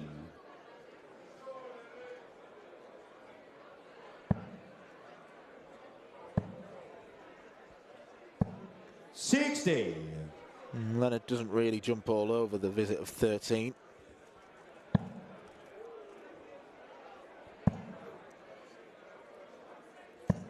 $60.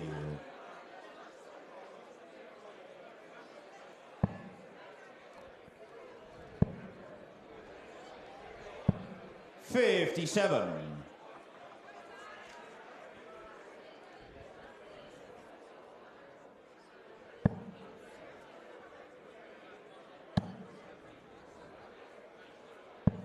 60.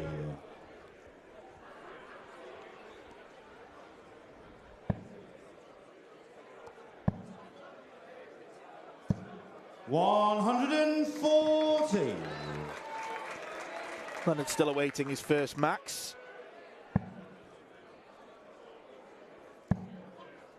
Being outshone by Brian in that particular stat. 85.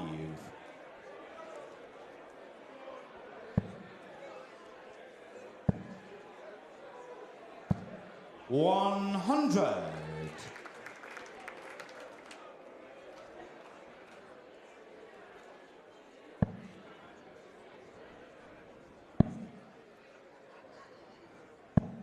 96.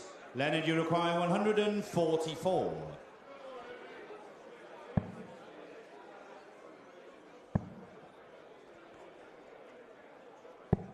96.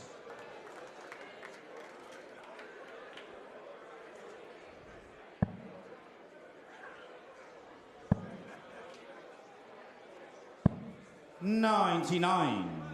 Leonard, you require 48.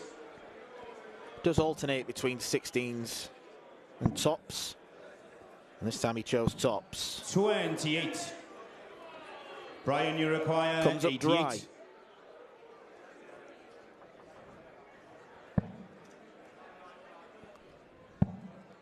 It's only going to be one at the bull. 63. Leonard, you require 20. First leg in this match where both players have had darts at a double. In charge on the first leg. Leonard Gates. But it is Leonard who prevails. Second leg, it's Leonard to throw first. Game on.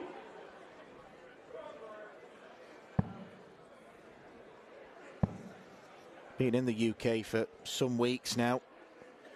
Having played in Modus last week. Decided that there was little point returning home to Houston, Texas.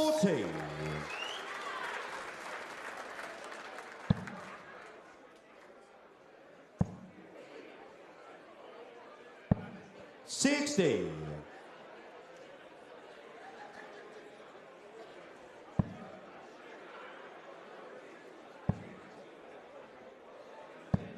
100.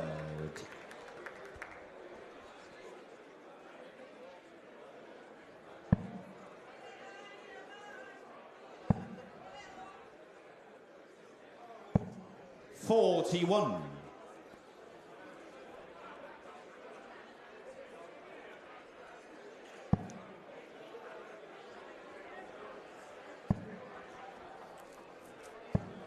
45.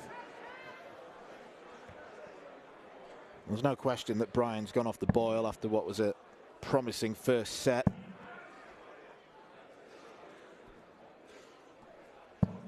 $60. Looking to follow in the footsteps of Johnny Tarter. Secured a magnificent win against Sean McDonald to reach round 2. But he's got a very big task on his hands now.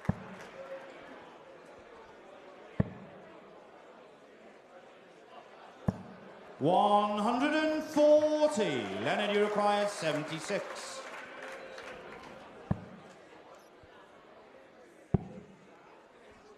Tops for Gates. Game shot in the second leg. Leonard Gates. He's been largely untroubled. It's 3 legs in a row. Brian to throw first. Game on.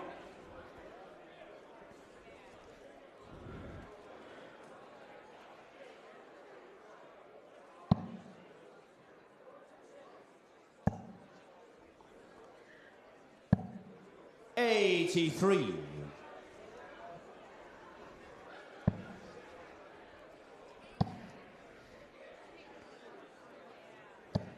$100.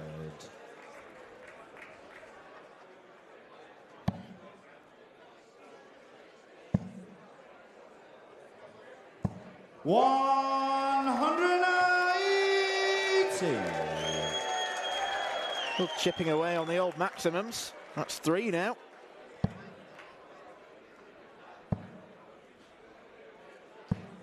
$140. Leonard Gates wants a slice of that action, but has to remain patient.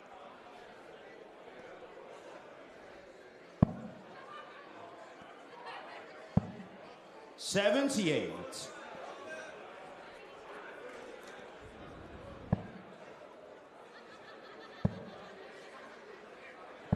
$140. Brian, you require 160. Potential 12 darter to win. And he will get the chance. 78. Leonard, you require 121. It's been superb from Leonard Gates. Bullseye. 96. Wires it. Brian, you require 82. That's the margin between a win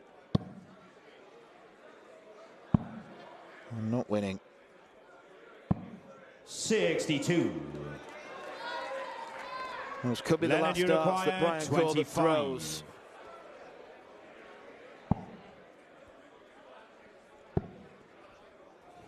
Double 4. 21. Brian, you require 20. It's 3 missed match darts.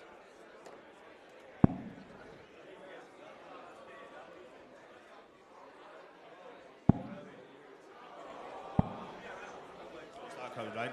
15 scored. Well, the referee, Garin, says Leonard, that you the require 4. last dart was illegal, so it doesn't count. Poor way for his game to end, if it does end.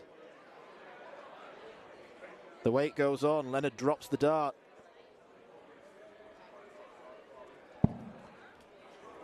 Madhouse. Game, shots. And that's where he gets the win. Leonard Gates. Leonard Gates is a man who means business. He is a man on a mission.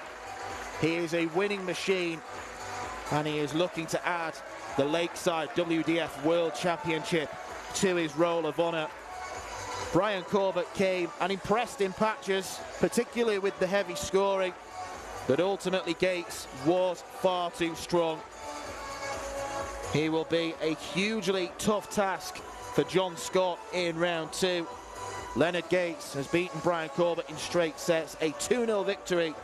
Coming up next, we put our focus back on the women's side of the tournament. Nicole Regnaud, another New Zealander, faces Sweden's Anna Forsmark.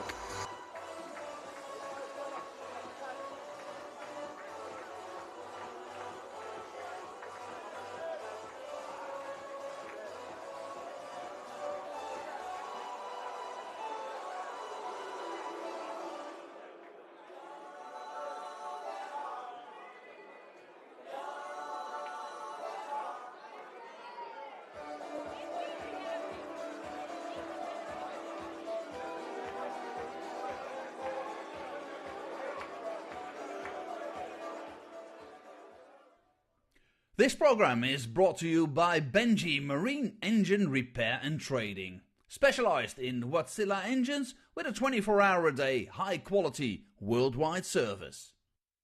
And by Hemeco Storage Systems, your one-stop storage system solution with over 100 years of experience.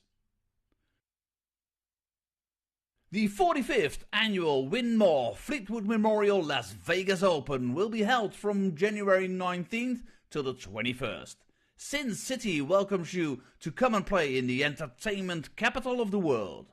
Both men's and women's champions will win places at the 2024 WDF World Championships.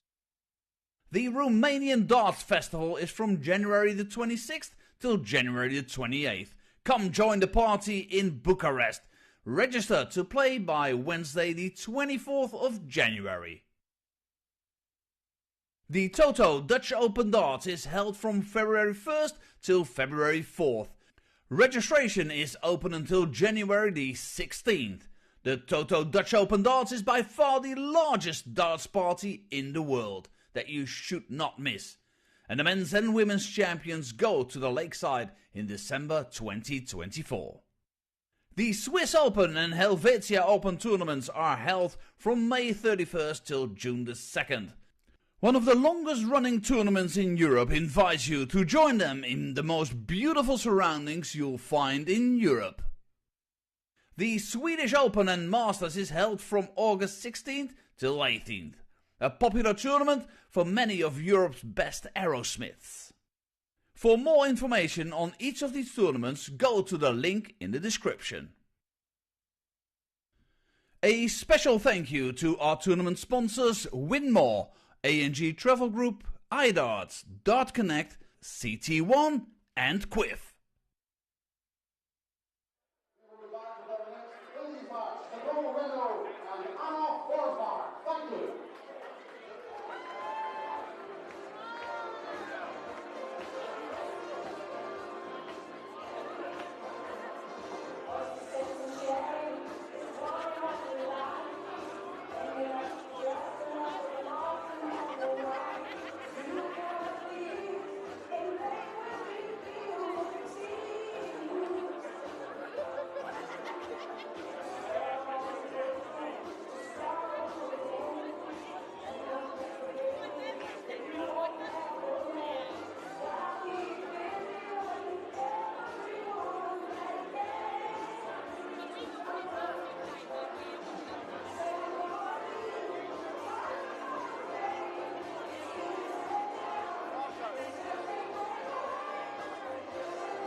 Thank you, ladies and gentlemen. We now return to the women's competition here at the 2023 CT1 WDF Lakeside World Championship. And we welcome to the stage, first of all, a lady making her Lakeside World Championship debut, the former Riga Open, Budapest Masters and Budapest Classic champion, the reigning Catalonia and Faroe Island Open champion from Sweden, Anna Forsmark.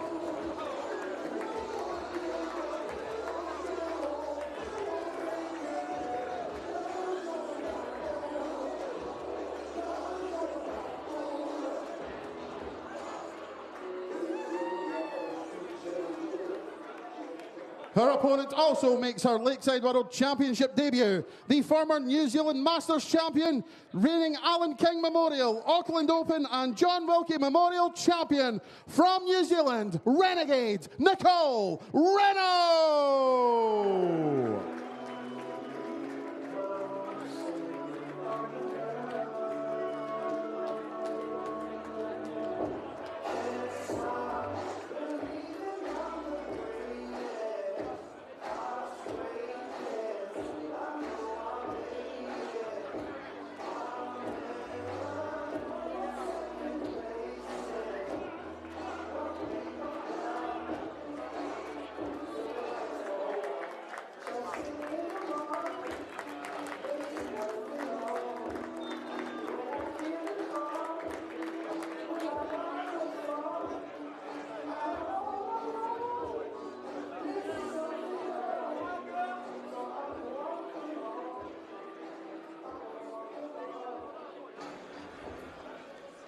It's the final women's contest in round one of the 2023 WDF World Championship here from Lakeside.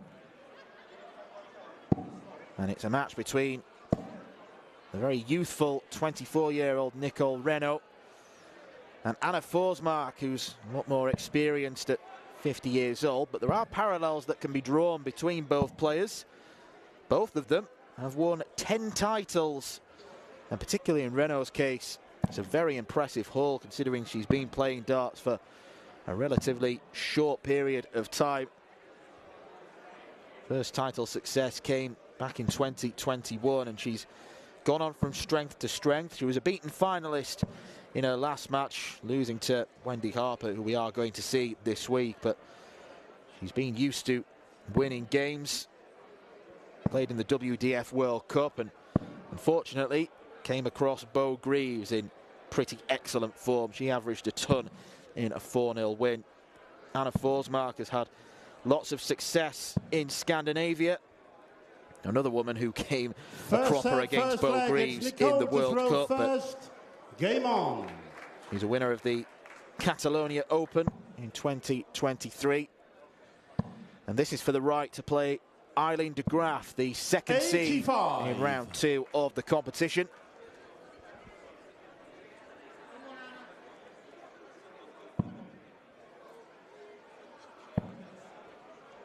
We've seen from Nicole's stats that 85. She is capable of throwing decent averages.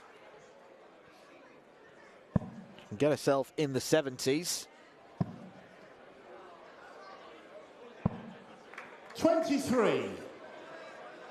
And getting an average in that region is likely to be good enough at least to win the first round game. Best we've seen from a female player so far came from Paula Murphy yesterday, the American who beat 55. Almudena Fajardo. Kirsty Hutchinson played well against Mayumi Uchi.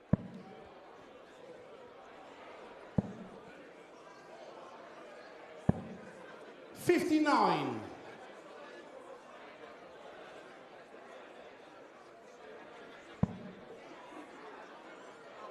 She's got loads of world flags around the bottom of her shirt. 83. Looks more like World Cup bunting.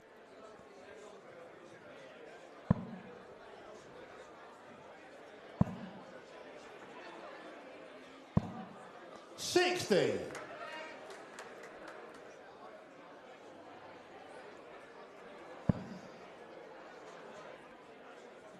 It's a very front-on stance that Anna's got. Reminds me a little bit of Simon Whitlock.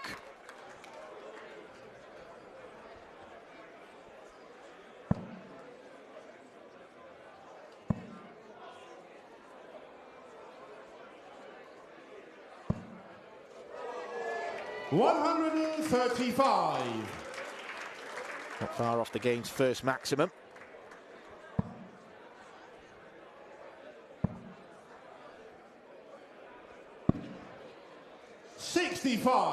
Nicole, bullseye ensures that she leaves a finish. This is one of the toughest in the sport. Be a real haymaker if she could land it, but treble one means she can't. 43, and you require 150.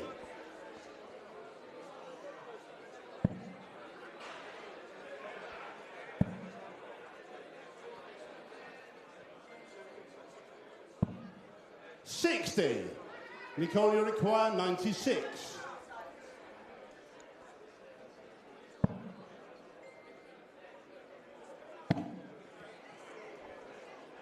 Unfortunate bounce out. I'm not 40. entirely sure whether that was going to nestle require 90. in the treble 20.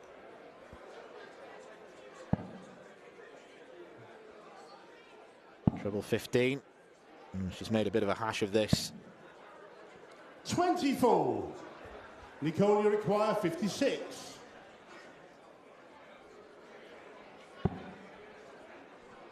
Tops for the first leg.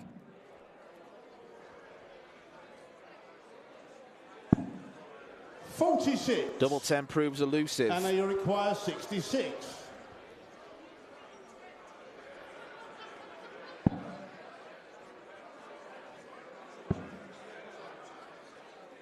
And that leaves double 12. 42. Nicole, you require 10. Few early nerves here.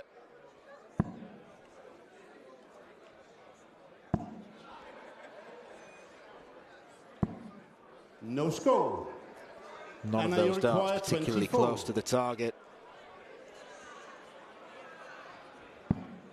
Games That of one the is. first leg, Anna Forsmark. First blood to Anna Forsmark. Second leg, it's Anna to Taking the throw darts first. off Game Nicole. on.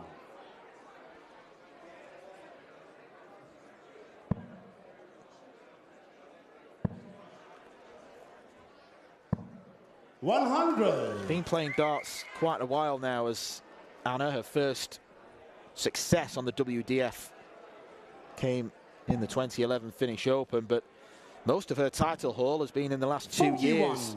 A couple of titles in the Faroe Islands, one in Riga, one in Budapest, 2 in Budapest actually.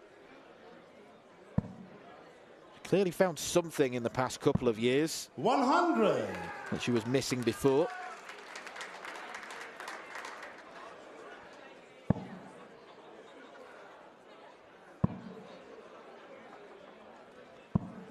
$60.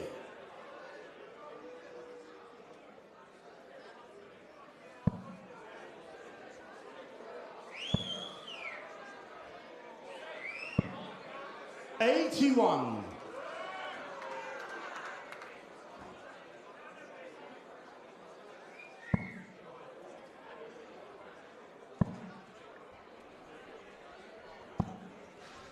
$45.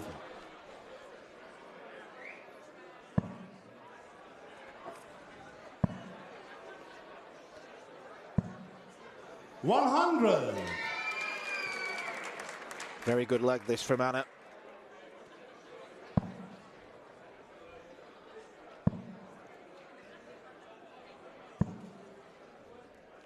$81, and you require 120.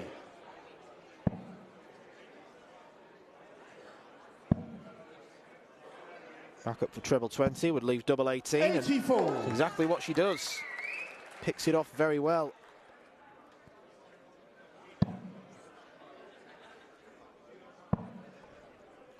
Nicole struggling in these early stages. 41, and they require 36. It's a big transformation playing on this sort of stage to what she's used to back in New Zealand and Australia.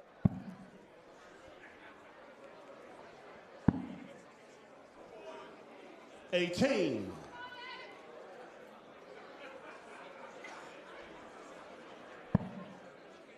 That's better. 95, and they require 18. Games from the second leg, Anna Forsmark. 2-0 to Anna Forsmark. Third leg, it's Nicole to throw first. Game on.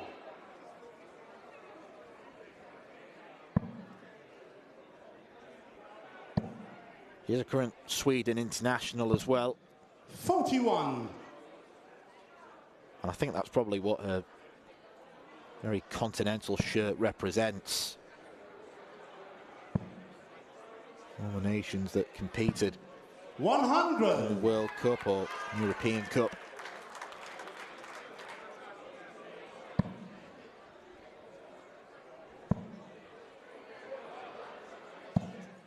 $140.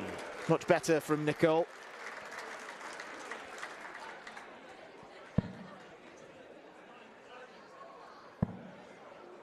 Nicknamed the Renegade. 140. Which I suppose is better than some bad car-related pun.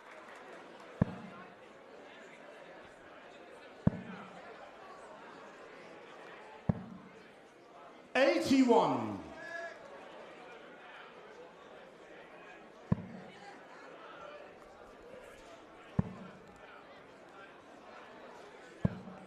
$100.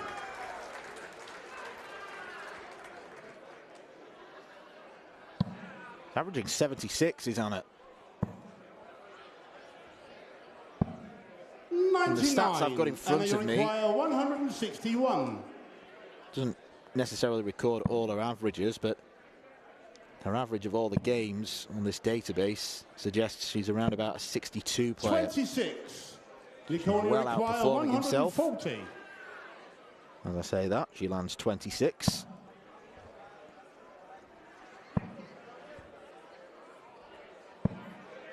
$45, and they require 135. Nearly saw Suzanne Smith take this out to beat Victoria Monahan. Treble 20 still gives her a chance, but it's just above the wire. 63. Nicole, you require 95. Nicole could start on the bull. No, she's going dead aggressive.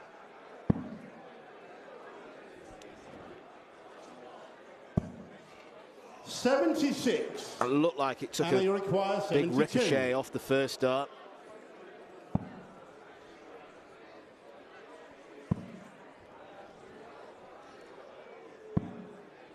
$52. Set dart missed. Nicole, you require 19. Nicole has to split this, and it's a good confident dart right in the middle of the three. Games and that's right in the middle of double eight. Regnaud. She's off the mark. Fourth leg, it's Anna to throw first. Game on.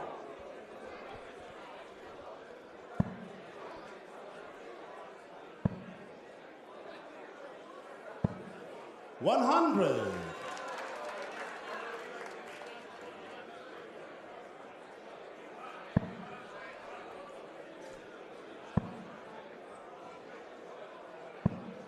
$60.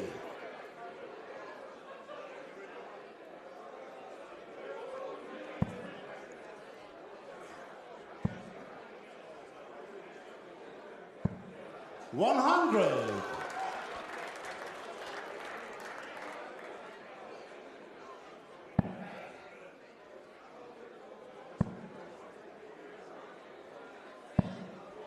$38.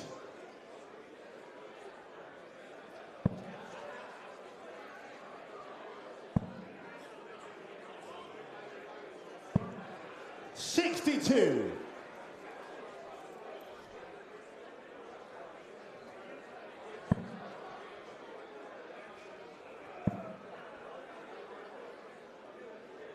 Well, Anna will be feeling especially comfortable now after those 23. first 2 darts from Nicole, and the third one wasn't too much better.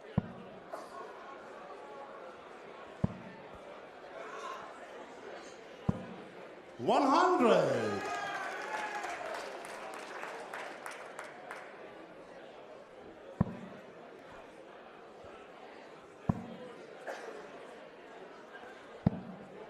$55, and you require 139. We've seen one attempt at this. This is a similar outcome for Anna. 45.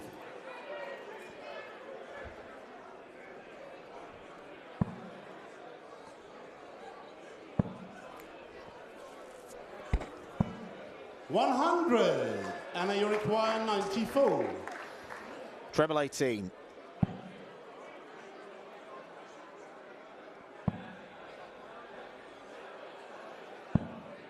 That's not what she was after, 74. but treble 17 makes up for it.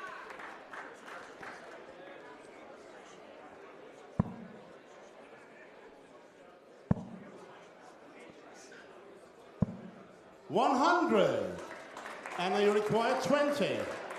Back-to-back tons keep Nicole in touch.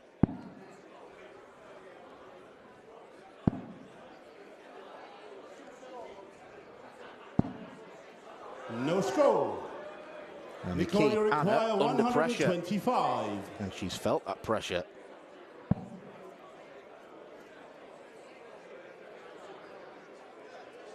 Leaves 71.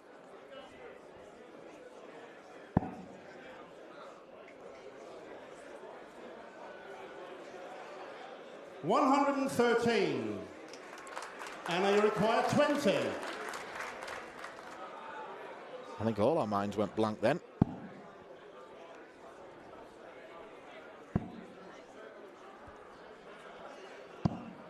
Game shot, the Sixth first time set. of asking. Anna Forsmark gets the dart to win the set. Second set, first leg, it's Anna to throw first. Game on. We can see why Nicole went for the 18s on 1-2-5, because a single would still leave a 2-dart outshot, but always suggest that starting on the ball makes it much easier than having to finish on it. Not that she would have needed to, because she hit the treble. Still a more unorthodox way to try that particular outshot.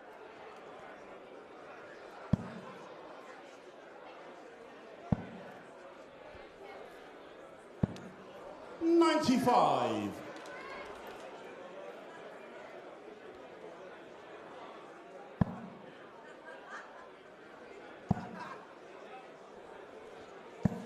Well, she's been threatening it more. And Nicole does land the game's first maximum. 41.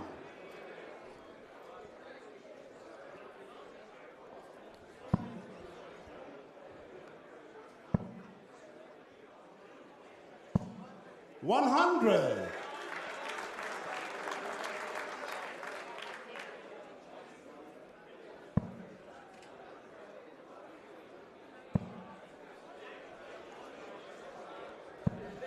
$140. Anna can't respond with a maximum of her own, but she's keeping herself in touch. Remember, she did start this leg. 57.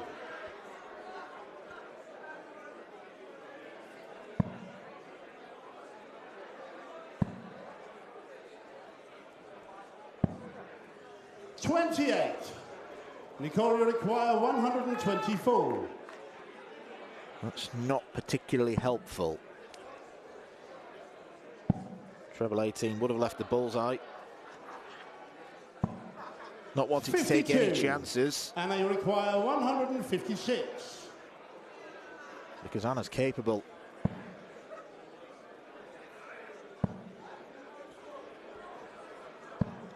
$60. Nicole, you require 72.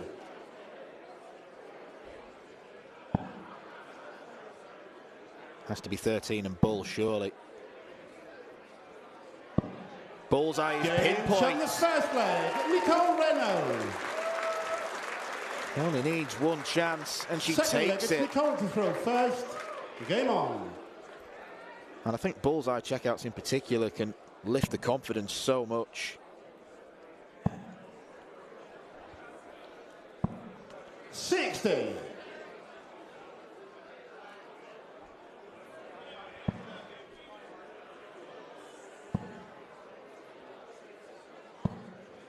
$83.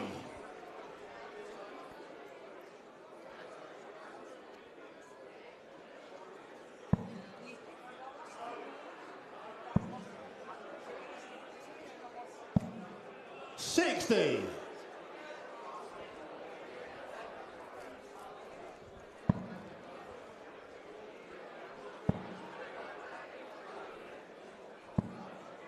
85.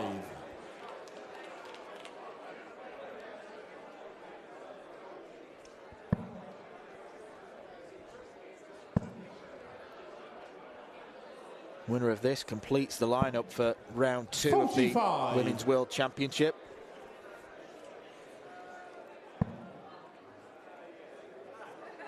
Some really intriguing fixtures are to come.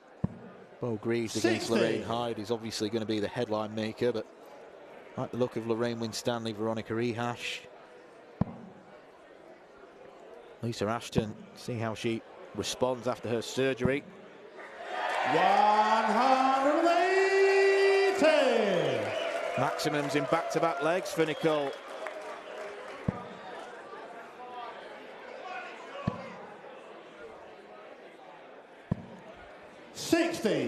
Nicole, you require 156. Finding her feet on the lakeside stage.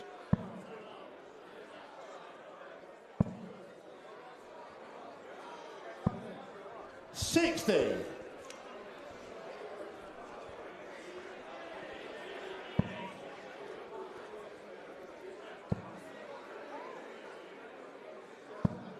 $100. Nicole, you require 96.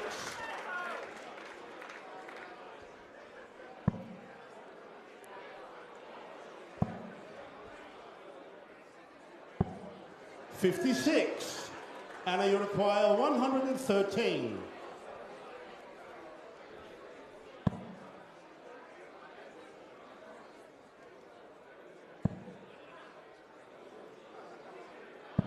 It's a very frustrating visit. Nicole, you require 40. She can see the funny side at least. Game 7, the second Nicole's leg. all about Nicole business. Regnaud. Third leg, it's Anna to throw first. Game on. In a fantastic response this to losing the first set. 61.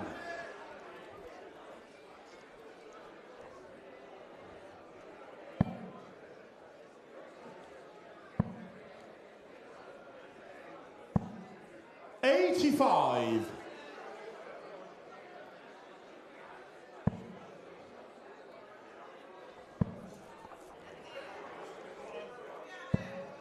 $121.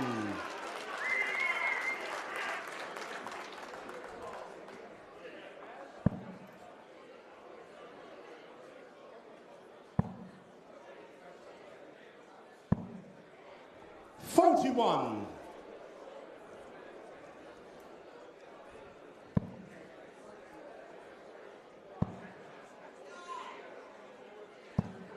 $95.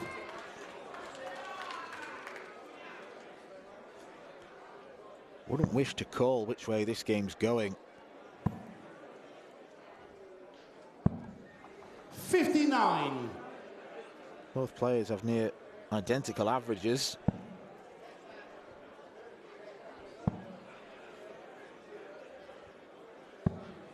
$17. Both have shown good scoring, but both have shown slackness.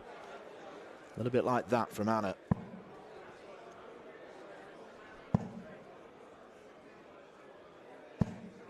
$81.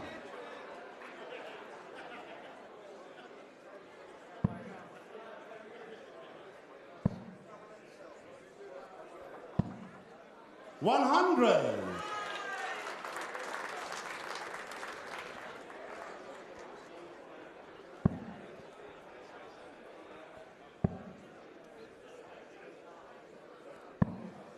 $60, and they require 107.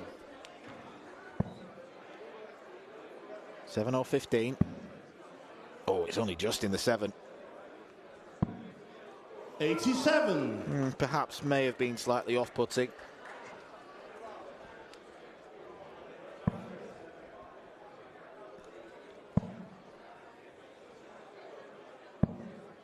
$83, and they require 20.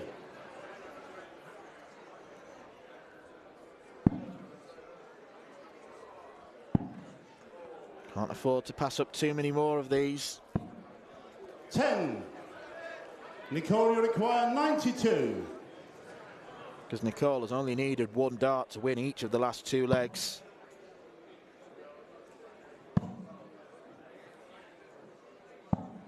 That's 52. somehow didn't clang into the treble. No score. Darting disaster for Nicole, Anna you require Forsmark. 40.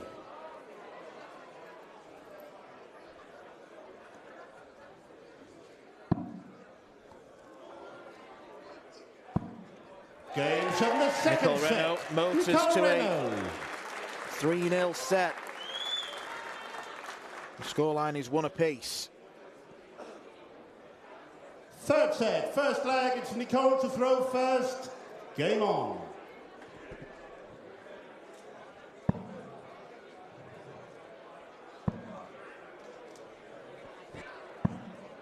$81.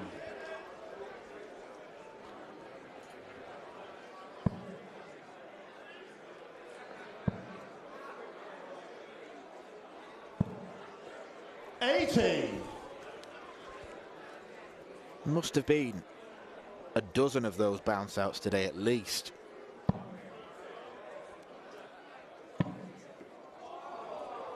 Make that a baker's dozen. 80.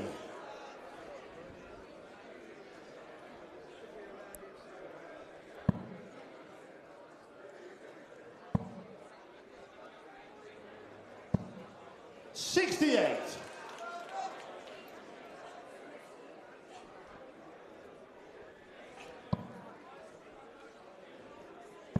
Max would leave a finish.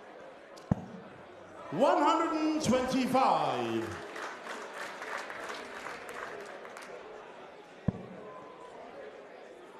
Nicole Regnaud has shown she's got scoring power. 41.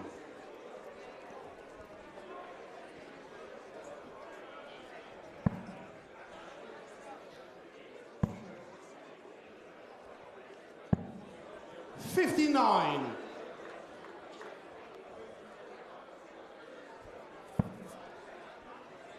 Anna's just slightly started to wilt. 45. Nicole, you require 156.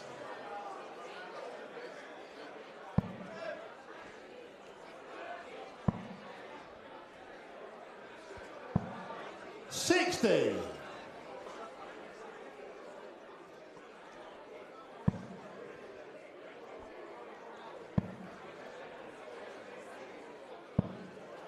$41. Nicole, you require 96. Well, it's looking like Nicole can put the shades on and cruise towards the advantage in this set.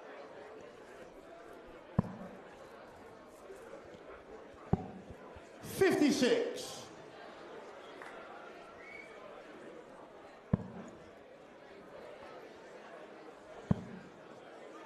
Or can she?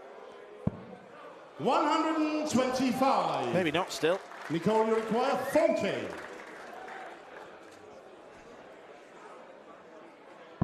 Done well on top, Game though. 7, the first leg, Nicole Regnaud. Second 3 leg, legs in a it's row, Anna she's to won. throw first. At the top of the Game board. on.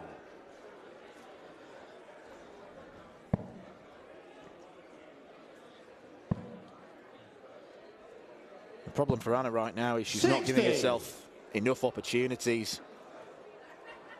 He's only had darts at a double in one of the last 4 legs.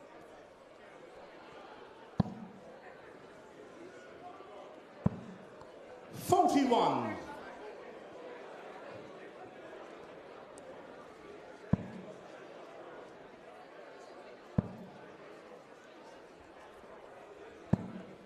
$60.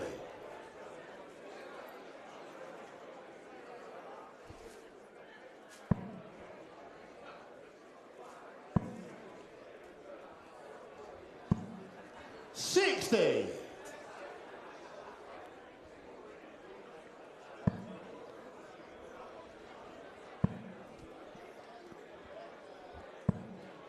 $60.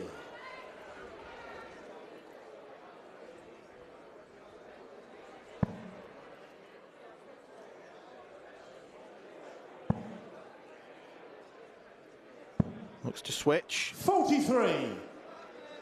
She does look remarkably composed, does Nicole Regnaud. Up there chewing her gum in almost a school kid manner. 100. Without a care in the world.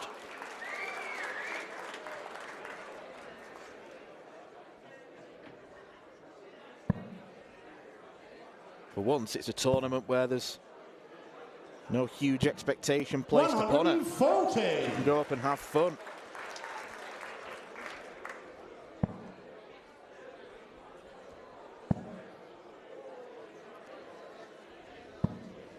$40.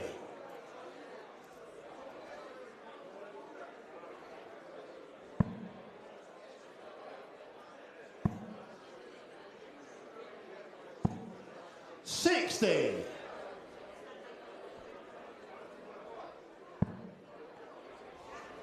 Big visit needed from Anna. 97. Nicole, you require 157. It's not bad.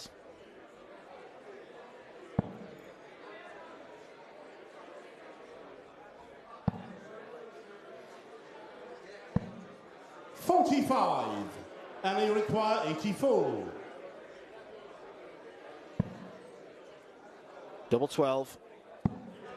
Game set. He's found after the first dart. Anna Forsmark. Third leg, it's Nicole to throw first. Very, very Game efficient. on. The biggest checkout of the match.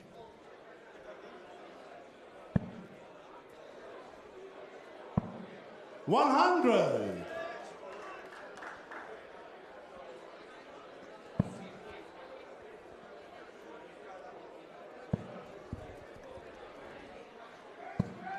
$121. Bit of defiance from Anna there.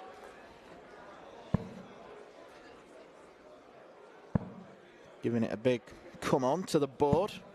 60.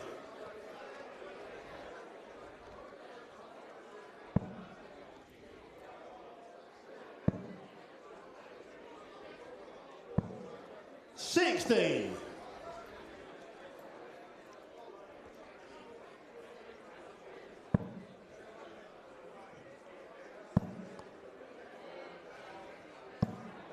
$60.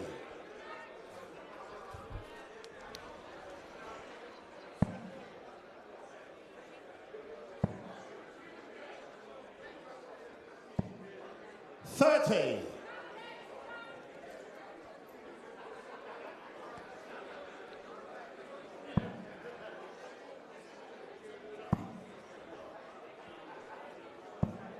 $60.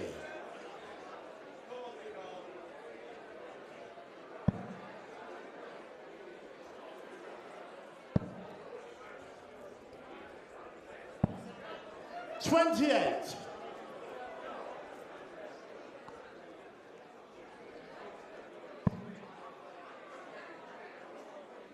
Well, the wheels aren't fully coming off for Anna, but the nuts and bolts are beginning 41. to loosen.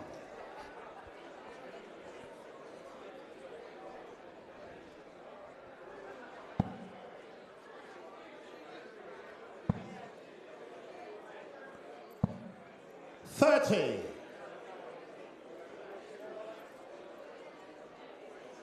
$88 points scored in the last 9 darts. Not a great sign.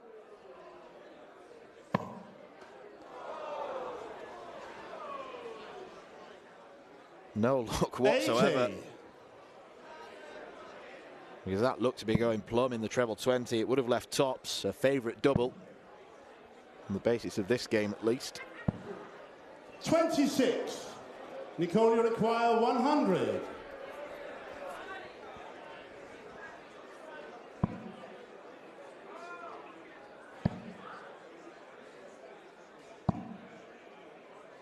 $60. I think she was trying to give herself the best guide for tops there. 22.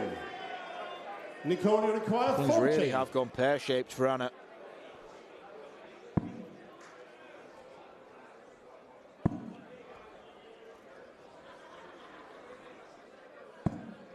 Game from the third leg, Nicole Regnaud.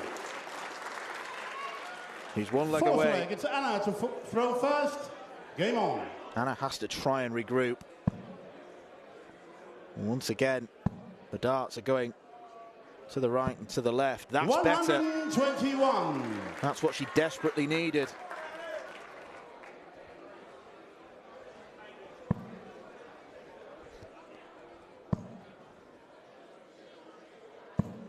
$100.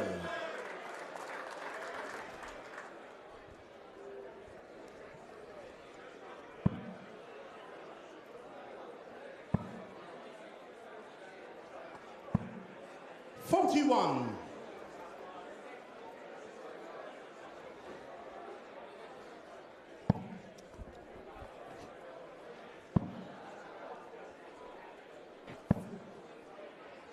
$60.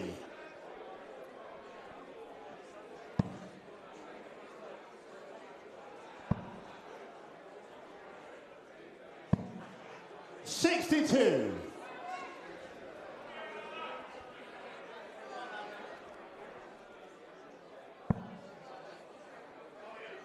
Nicole's just looking more likely to be consistent. 60. Even though it's a treble-less visit, you just get the feeling she's a bit more in control. Too many of those darts. The first one from Anna. 55.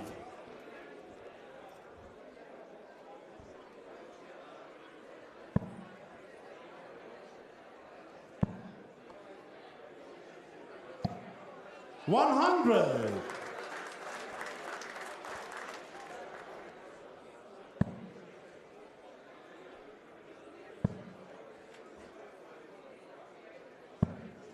$42.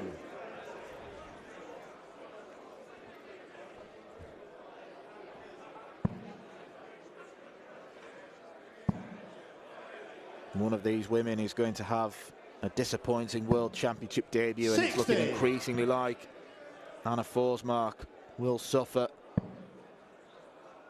And there we see again, dart a long way away from the target. 77. Rescued it. Nicole okay require enough. 121.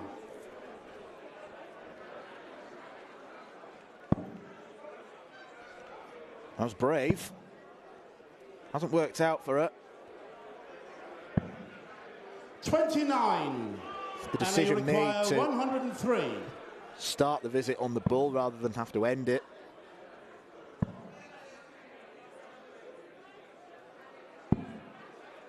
$61. Nicole, you require 92. That's one to forget.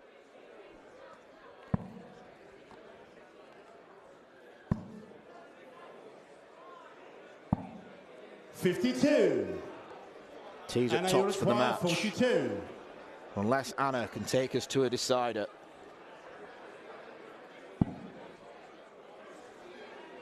She's only going to get one go if she stays straight, which she does at double 12. Anna 27. Forsmark cannot save herself. Nicole, you require She 40. has to rely on mistakes from Nicole Regnaud. The young Kiwi looking for a win at Lakeside. And she Game, gets it. Shot and the match. She will be Nicole so grateful Regnaud. to that tops bed on the conclusion of this game. It all started so well for Anna Forsmark, but Nicole Won 6 of the last 7 legs. That equates to 2 sets. 5 of those legs being won on tops. Anna just faltered too much towards the end. Her World Championship comes to an end. Nichols goes on into round 2, where she will face Eileen de Graaf, the number 2 seed. Coming up next, you can see on the screen now, it is England versus the Netherlands. Anthony Allen against Denny Oldekalter.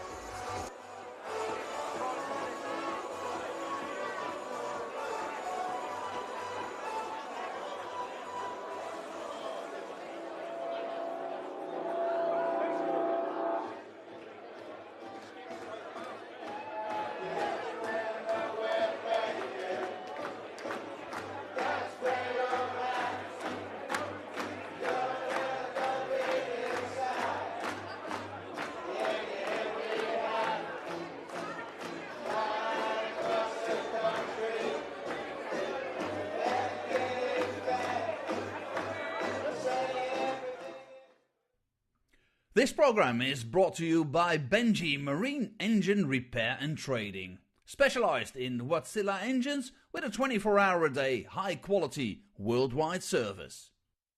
And by Hemeco Storage Systems, your one-stop storage system solution with over 100 years of experience. The 45th annual Win More Fleetwood Memorial Las Vegas Open will be held from January 19th till the 21st. Sin City welcomes you to come and play in the entertainment capital of the world. Both men's and women's champions will win places at the 2024 WDF World Championships. The Romanian Darts Festival is from January the 26th till January the 28th. Come join the party in Bucharest. Register to play by Wednesday the 24th of January. The Toto Dutch Open Darts is held from February 1st till February 4th. Registration is open until January the 16th.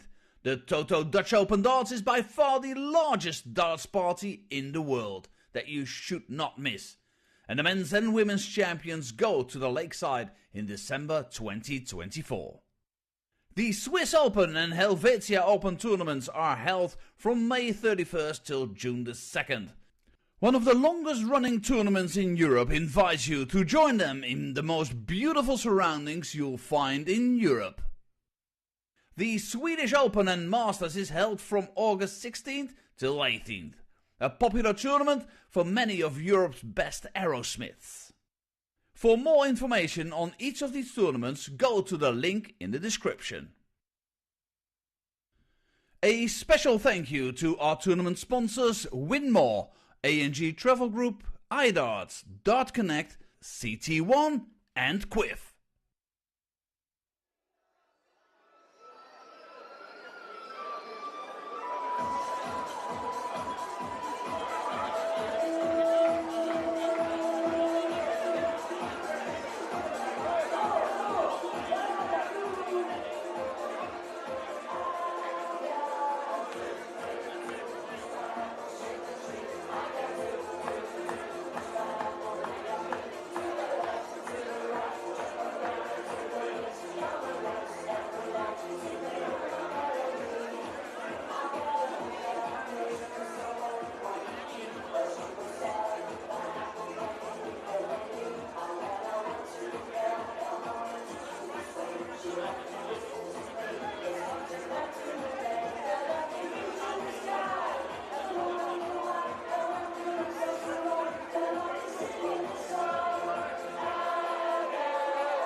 Ladies and gentlemen, we now return to the men's competition here at the 2023 CT1 WDF Lakeside World Championship. This is the home of World Darts. This is Lakeside.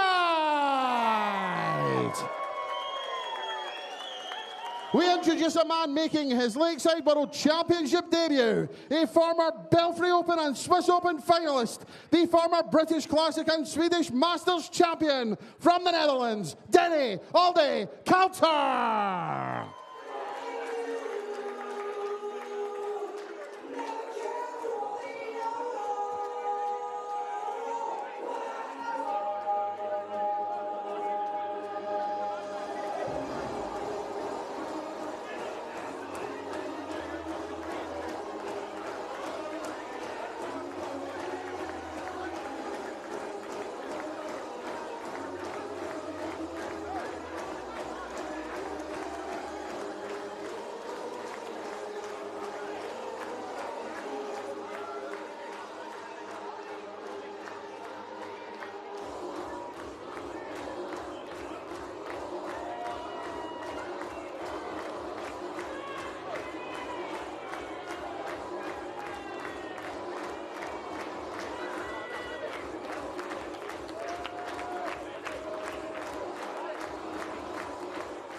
His opponent is a Northern Ireland Open and Scottish Open quarter-finalist. This year's Welsh Classic finalist from England, Shaggy Anthony Allen.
Penultimate game of the evening then. The penultimate first round game in the 2023 Lakeside World Darts Federation World Championship. And it is Anthony Allen of England hoping to prove himself to be the best around against Denny Alde Coulter. With a very typically Dutch walk-on, I've got to say. Something about that nation and their love of hardcore techno music. Anthony Allen is someone who has been part of the WDF furniture for quite a long time now. Still looking for a first big title. Reached the final of the Welsh Classic back in May. Since then, the form hasn't been too great. He's only reached one quarter-final in his last 6 tournaments. He actually came to the World Championship last year to make his debut as one of the seeded players, but he lost out to Jared Cole in straight sets. Only averaged 76 in the process. He's playing a man making his World Championship bow in Denny Alde Coulter. Hasn't played a great deal on the WDF circuit in the past 12 months. He did get to the quarterfinals of the Dutch Open, which, as fans of the WDF, first leg, is it's Anthony by first. a small town's worth of dart players. So to come in the final 8 is certainly no mean feat. He was beaten by the #1 seed for this tournament, Andy Bartons. He's tended to stick to the Challenge Tour this year. Anthony Allen wanting to stick to treble 20. It's a pretty good start from the man they call Shaggy, which is slightly ironic given that he's Not closely cropped hair on the sides. 85. Even though he comes into this game as the more experienced player, I'd probably say he comes in as the slight underdog as well. Danny Calter, as mentioned, 96. has preferred to focus his efforts on the Challenge Tour, and as well as that, the Modus Super Series. Played a week there in August and got to the semi-finals on Saturday before being beaten by a very impressive Daryl Pilgrim. Still a tough one to call, though. 85. Calter does have the advantage of winning silverware. British Classic winner in 2019, and then he won the Swedish Masters 65. last year. And guess who that was against? The man he's playing right now. 140. Anthony Unicorn, 170. Fourth meeting between the two of them, and it is Denny that has the 85. advantage. But Anthony Denny did win the most Unicorn, recent 80. meeting in Czechia last year, last 16 of the Czech Open. Calter is going to have first poke at tops.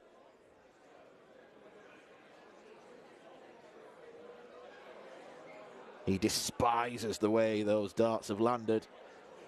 Very, very upright angle. 40. Anthony Unicorn, 85. Oh, that nearly hit the tyre then. Double 10. 65. I don't think Anthony's too fond of that either. Danny Unicorn, 40.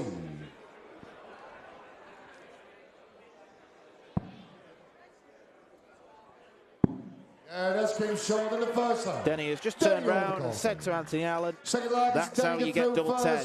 Game on. And that is how you get a break of throw as well. 17 darter to 43. kick things off.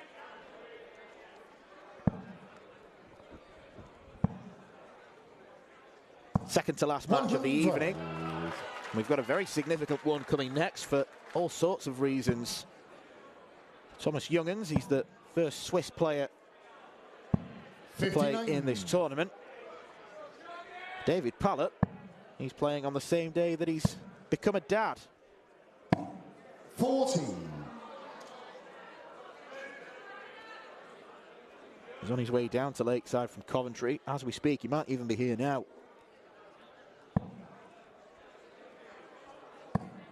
Sure, he'll be bolting down the M1 and 40. M25, M3 as quickly as he can. Within legal regulations, of course. 60. Both players suffering from bounce-outs early on, which has been a bit of a running theme, sadly, in the tournament thus far.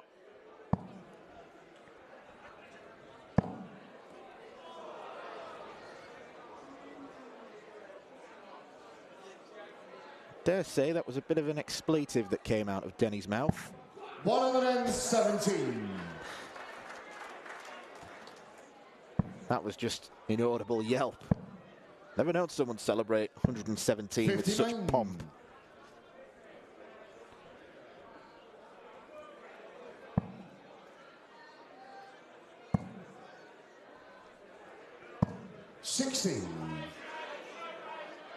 Scott Mitchell said on comms last night, you don't sharpen your points, you're liable to get bounce outs. I think there's a fair few players need to take up that advice.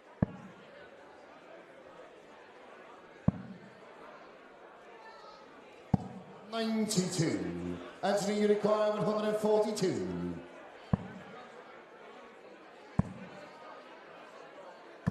.100.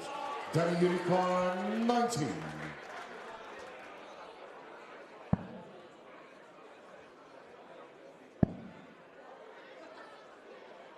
Well, he made that so difficult for himself by failing to keep Anthony straight. Unicorn, 42.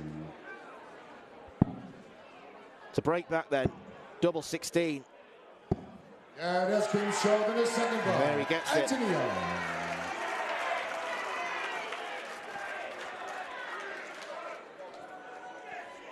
Third leg, it's Anthony to throw first. Game on. Only managed to win 2 legs last year against Jared Cole. Really disappointing display from Anthony. 81.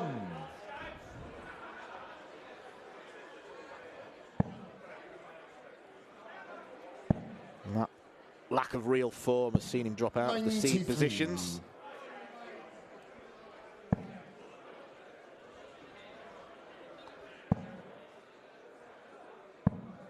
95.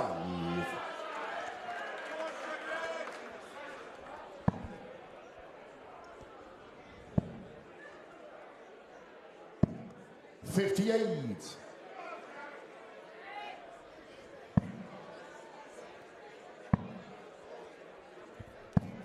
81.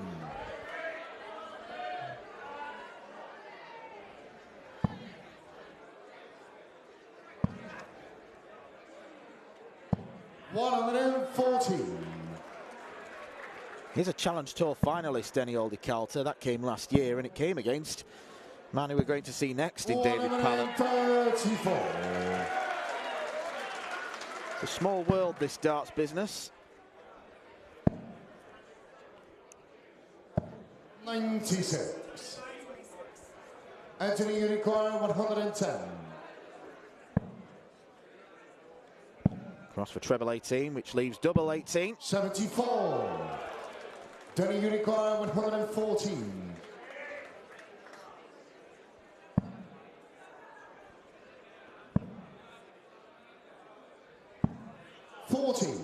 Anthony, you require 36. Great guide. And it's used to perfection. In the third line. Anthony Allen, forward line, it's Danny to throw first. Keep on.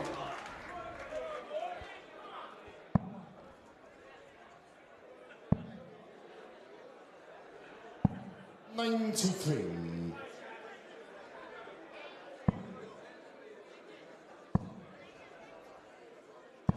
16.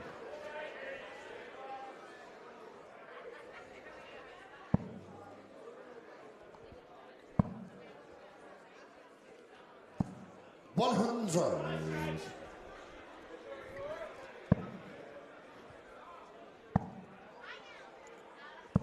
121.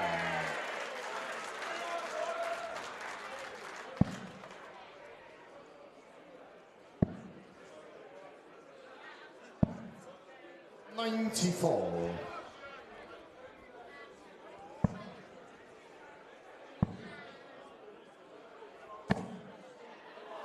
18. Unfortunately for Anthony, the point didn't touch the board, so it registers no points. 114.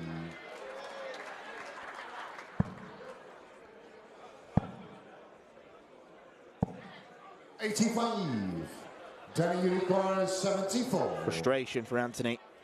Couldn't follow the lovely first dart. That's came short in the forward line. Danny Aldicarter. And Denny Aldicarter quite literally doesn't need any second invitation at double 16. Came on.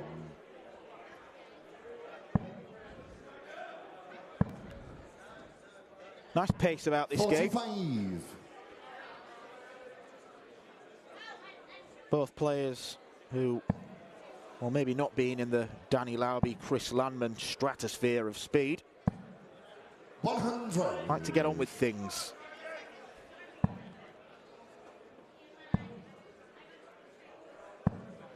16.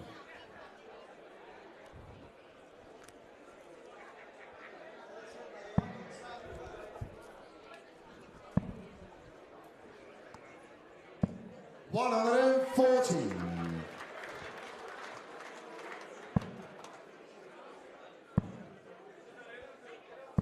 100. 114.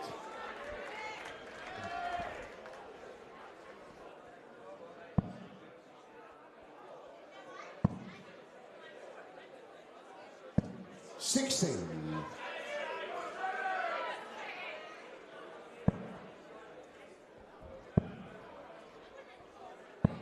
58.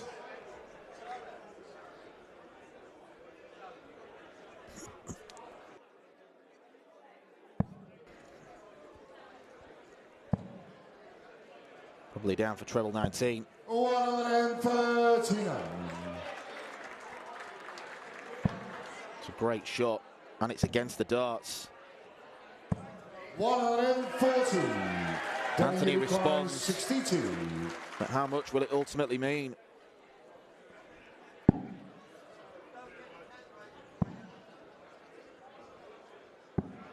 $46. Anthony Unicorn, Well, for now, 98. the answer is maybe something.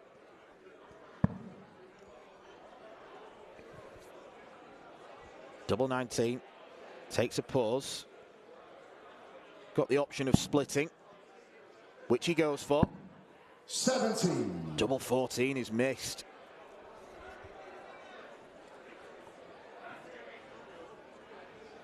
Danny Unicorn, 16. Not entirely sure whether he wanted 10. I think he'll have wanted 6 to leave double 16. Yeah, this came short in the first But it's set. academic because Denny Alink Alink takes the first set.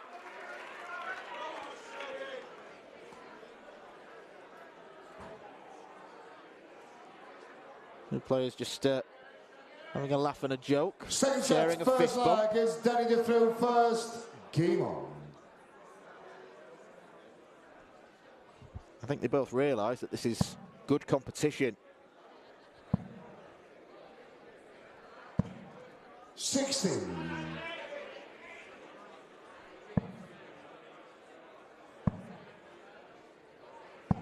85. Been a bit of a tendency that for Anthony Allen.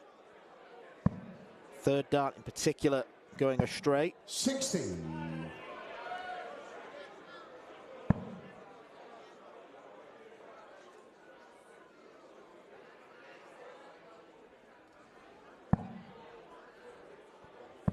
100. Can confirm, by the way, that David Parlett is in the building because he's won the bullseye. He'll go first against Thomas Junghans.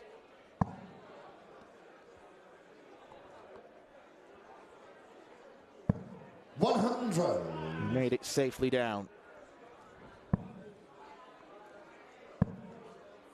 What could be a very emotional day for him.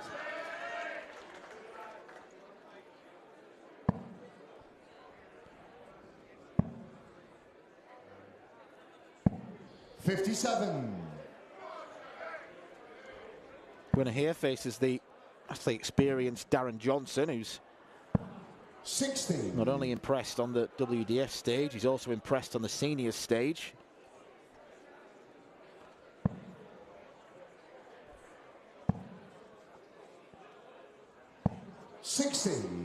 Anthony Unicorn, 156.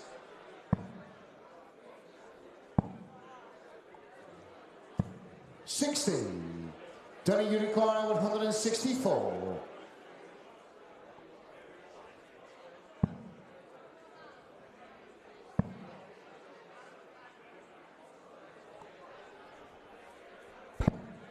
98. Anthony Unicorn, 96. Just underneath that, not that far. 56. Danny Unicorn, 66. It should be one, it could be two. Probably is going to be one. At double 18. 13. Anthony Unicorn, 14.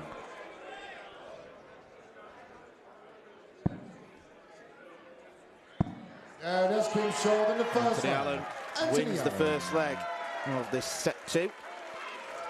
Second leg is Anthony to throw first. Game on.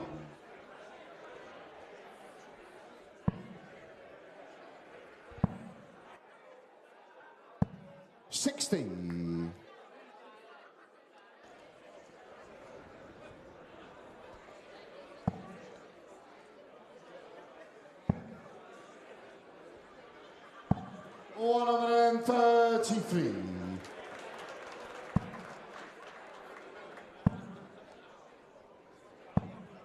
100.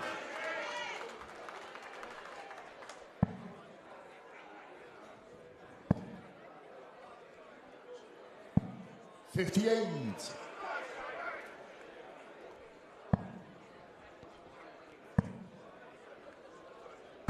100.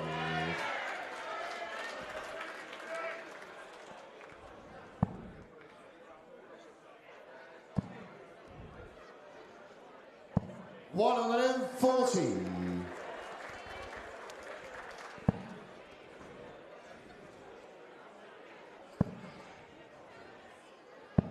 97. Danny Unicorn 170. The biggest finish of them all. Hasn't really been troubled yet 90. this week. Anthony Unicorn 144.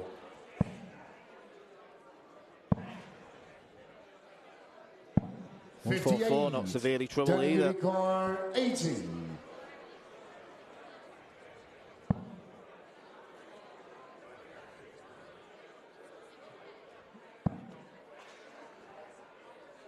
Sure, Denny Aldi-Coulter wants to leave 80 as little as possible. I've never seen someone grimace so much. The way their darts behave. 14. Not sure the camera could reach. He was stood that far away. Anthony Unicorn 86.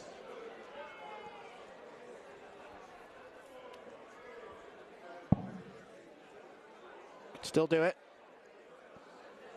Treble 14 or treble 18. Single 11 is not part of that equation. 27. Very messy. Danny Unicorn 40.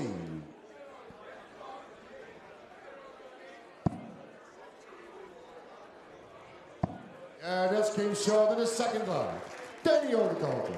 Danny Aldi-Coulter Third breaks leg, it's straight Danny back. to throw first. Game on.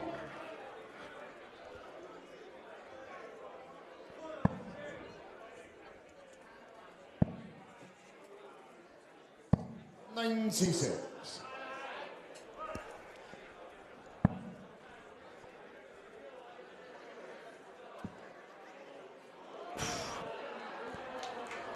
Take a photo of that. That is a proper Robin Hood.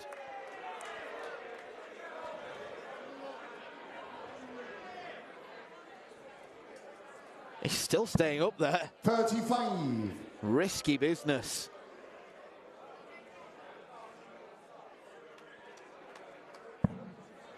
Don't know whether that stem might need chucking. 100. In the bin, not at the board. I think that's what Anthony's doing, just repairing the dart.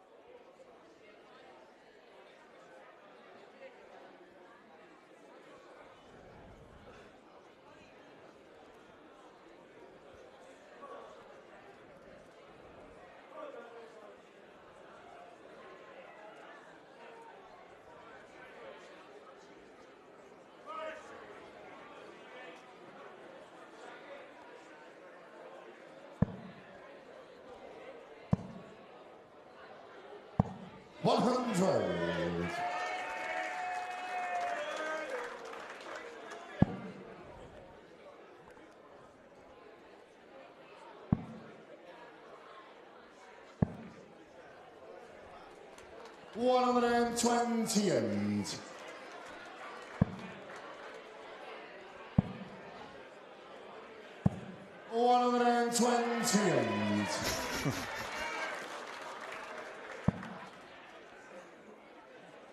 Don't see that called out back-to-back too often. 97. Oh, look what he's left. Are we going to see his face 36. screwed up anymore? Danny Unicorn 80.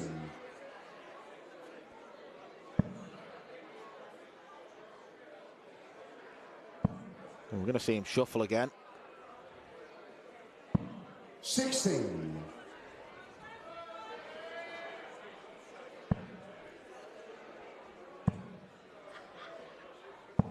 100.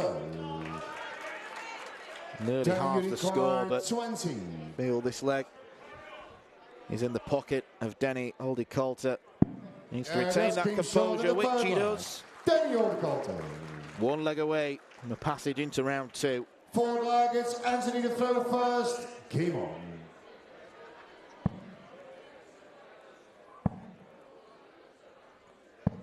$45.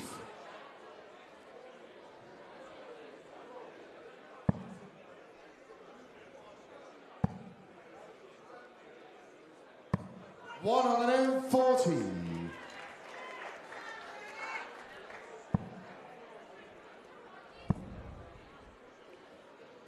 $60.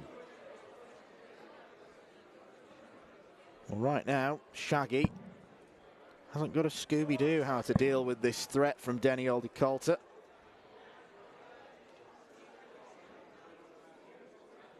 Dutchman, I think, was distracted by something called out from the crowd.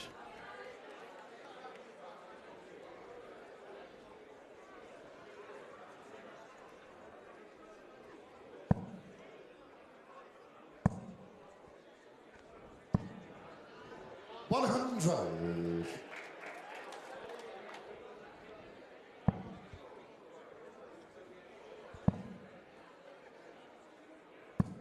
$100.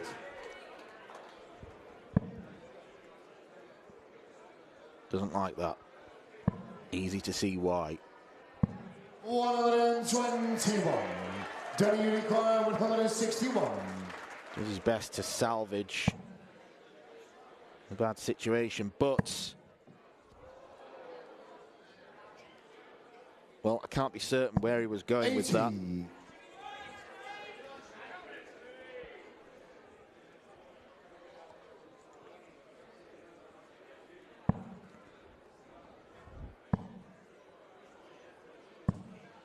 $85. Denny Unicorn 81.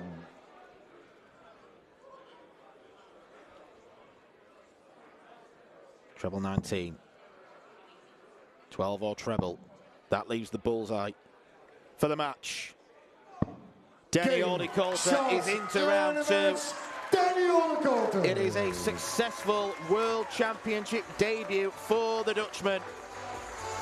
Overcomes Anthony Allen, who just lost his way in that second set. Didn't get close enough to Aldik-Coulter. Two players magnanimous with each other. Aldik-Coulter magnanimous in victory. Anthony Allen, spirited performance. A match played in high spirits. But he departs for the second year in a row in the first match that he plays. Aldik-Coulter will get a meeting with Darren Johnson as a reward. Next up, we have got our final game of the evening session, the final round 1 match between Swiss debutant Thomas Junghans and the new daddy in the building, David Parlett.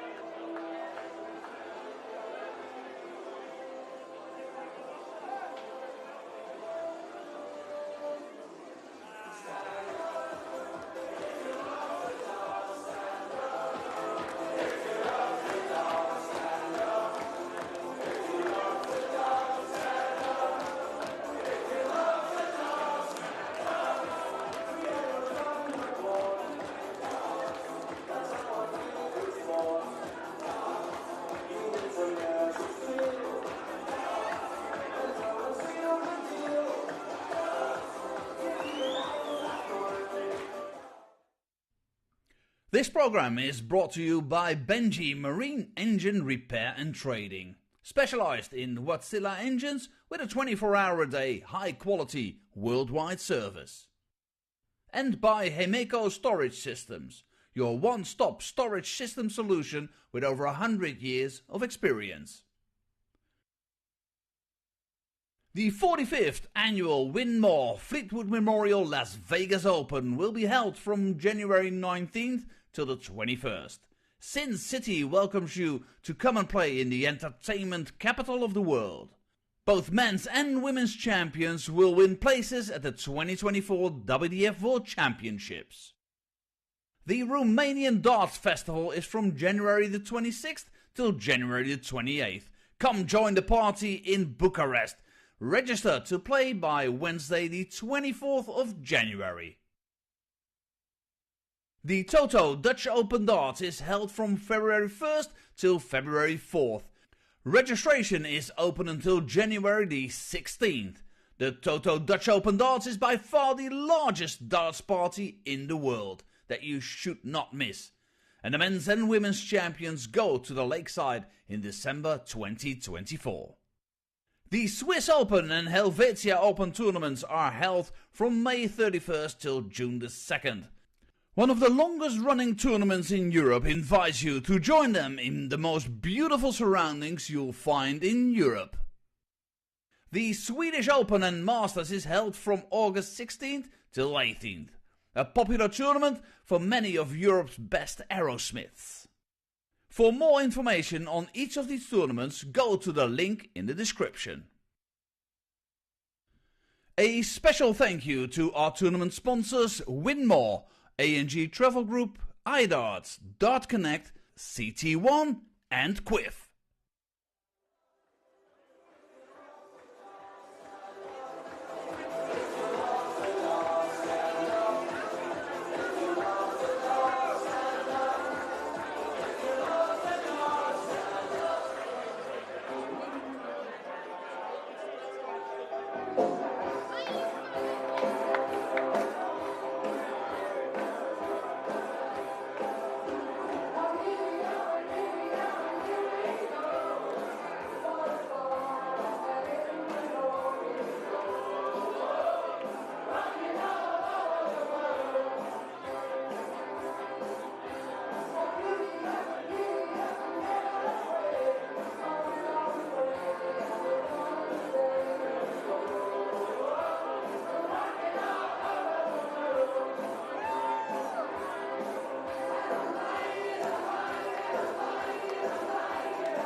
Well, ladies and gentlemen, it's time to close out day 2 here at the 2023 CT1 WDF Lakeside World Championship. And we welcome to the stage, first of all, a man making his Lakeside World Championship debut. Winner on the Challenge Tour last year, he is the reigning England Open champion from England, David Parlett.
His opponent also makes his debut here at the Lakeside. The reigning Cyprus Classic, Cyprus Masters and Swedish Open champion from Switzerland, Thomas Junghans.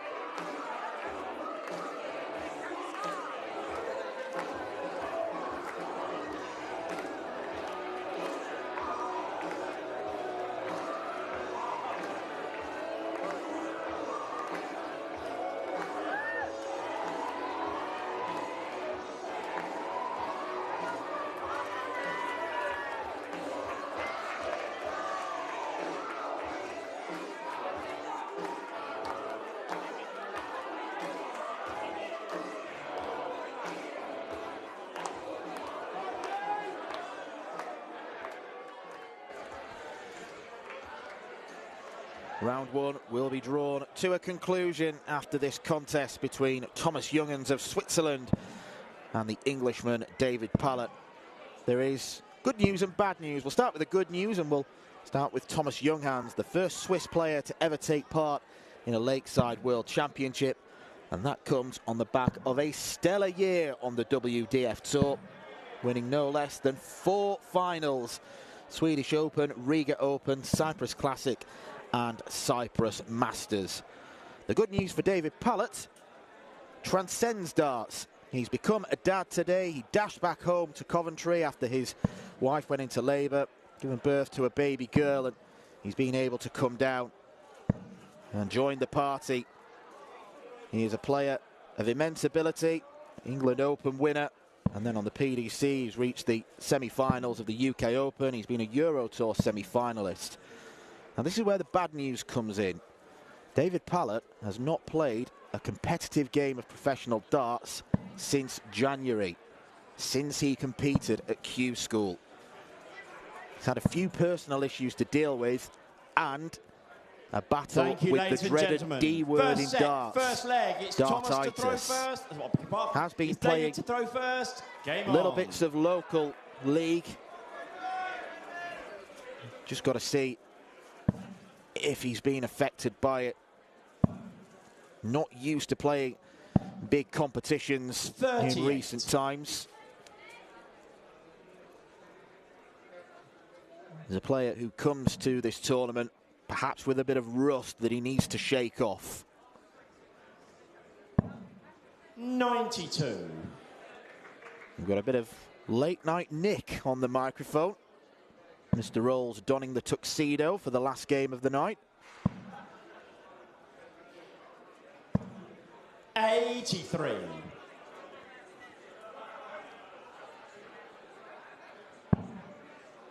You can't blame David Parlett if his head maybe is all over the place. It's been an absolute whirlwind of a day for him.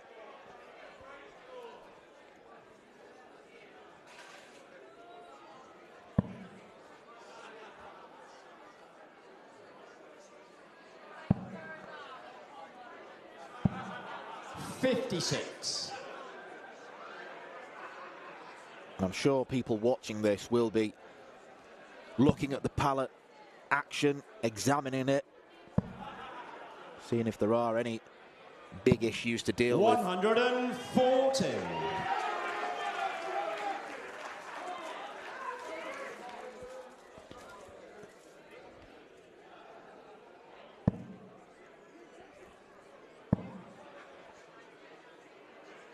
See, there is a little bit of a pause just before he releases. It's not too dissimilar to what we saw from Suzanne Smith earlier on. Now, she ultimately won her game against Victoria Monahan in what was a real scrappy affair. I don't think Junghans will offer Parlett too many chances.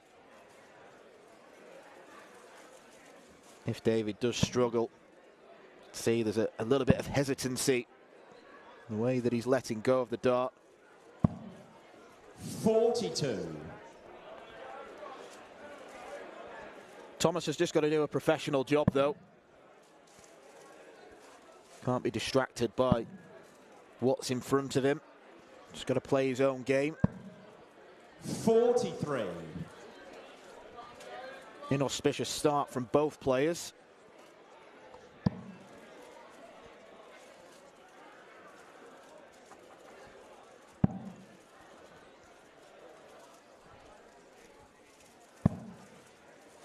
$47. Thomas, you require 147.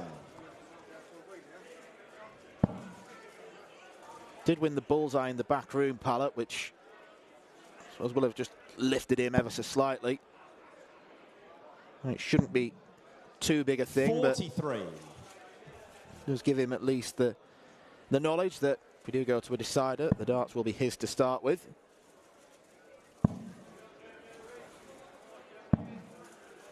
$71. Thomas, you require 104.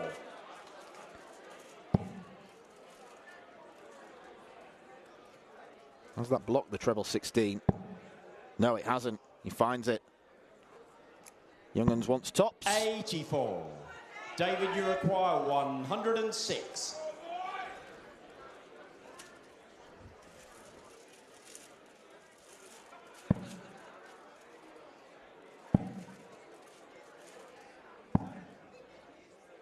$41. Setup's Thomas, you not require great. 20.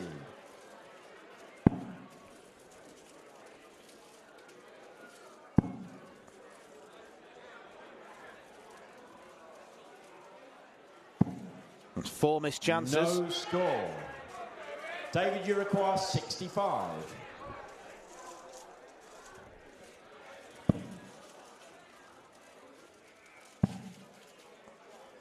Double 16.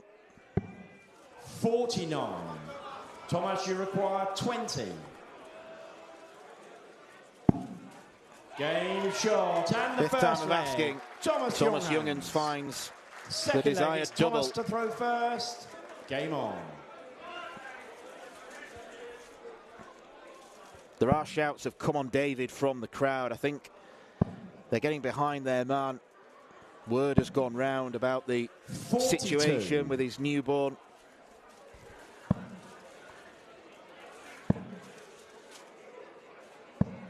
It'd be a 60. popular victory in Lakeside if he was able to get the job done, but the early signs aren't too good.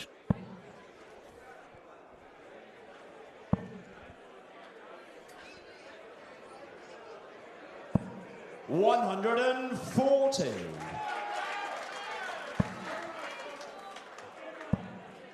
That's better. 140.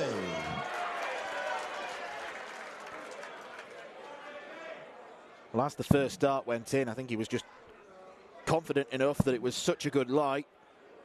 He didn't even need to think about the release point. It just came naturally.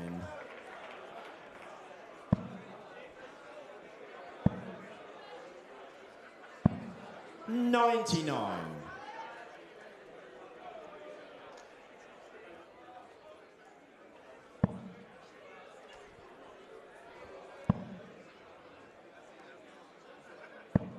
$100.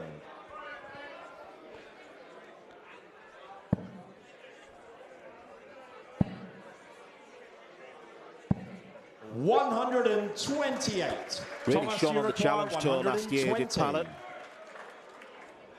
Won a title against Daniel de Colter, who we've just seen win his first round match. And he did well enough to the point where he was given an invitation to the UK Open as one of the highest performing Challenge Tour players, but opted not to take it up because he had to sort 88. issues out in his personal David, life. you require 74.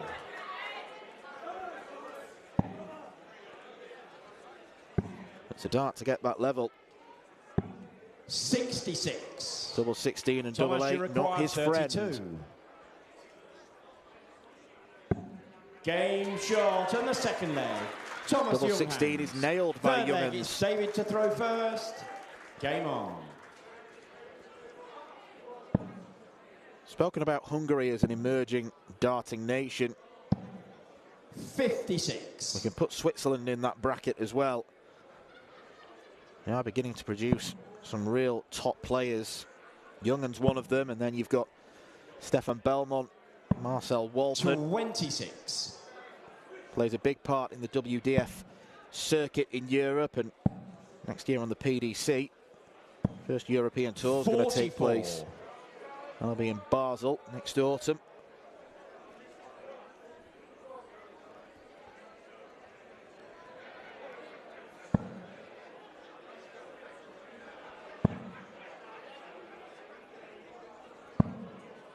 $42.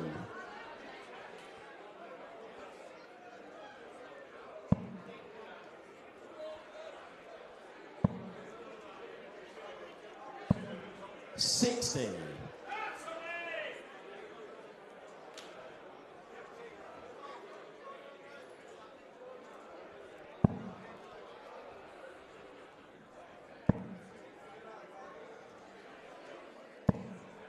$59.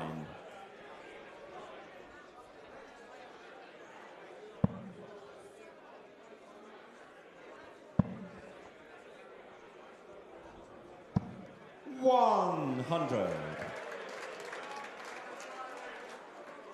Still got that ability to keep them straight, but you can tell by watching the action, he's just not able to release them when he wants to. His body is stopping him. 100. That's one of the horrible things about dartitis. You almost know what you need to do, but you physically can't.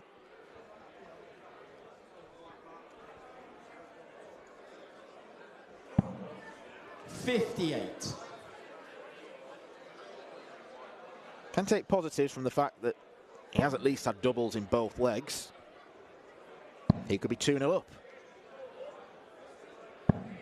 134.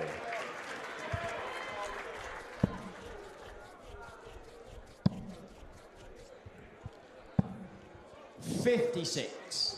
Thomas, you require 140.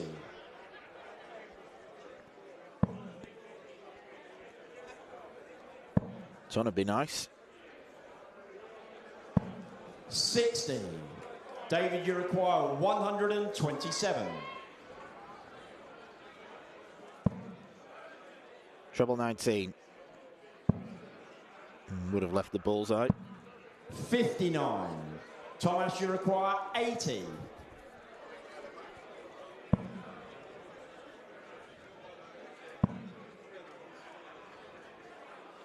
Tops for Junghans. 40. David, you require 68. Passes up the chance to win the first set with 3 successive legs. Pallett's going to get one dart, and it is at tops. Game and it is shot a leg on the board. third leg. David Parlett. Fourth leg, it's Thomas to throw first. Game on. That should settle him down. It should maybe relax him.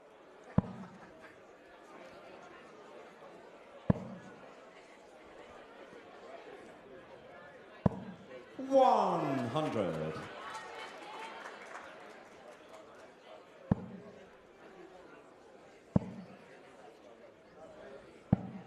$58.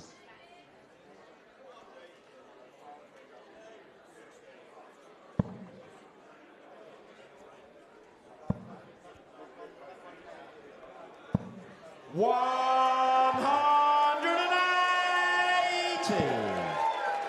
Thomas Junghans showing what he can do in the scoring department. And Parlett says, I'll have a bit of it as well. 180.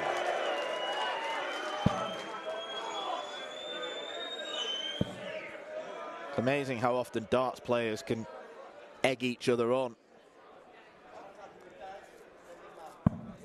57.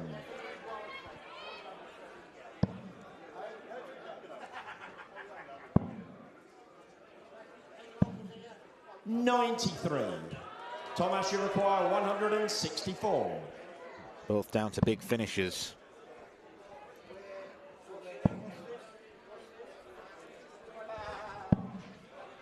$58. David, you require Junghans doesn't even get 170. one treble.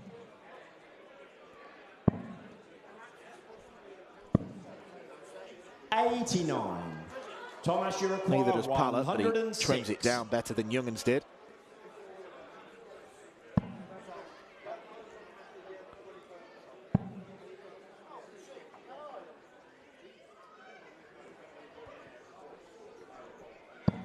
$98. David, you require 81.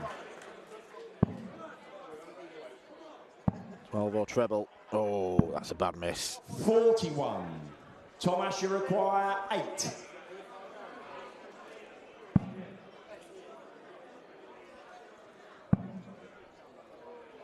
For the set. Not 4. yet. David, you require 14. Thomas Junghans really should be away in the distance.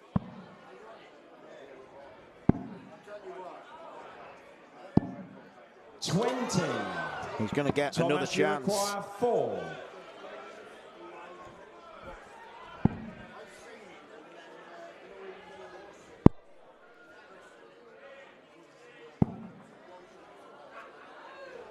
How much can he see? Probably not much. 2. David, you require 20.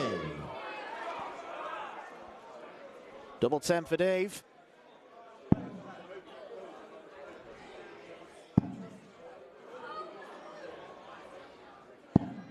Game Finally shot lands on it. the 4th leg. David Parlett. It was 5 missed darts apiece at a double before Parlett used the last dart to 5th perfection. leg, it's David to throw first. Game on.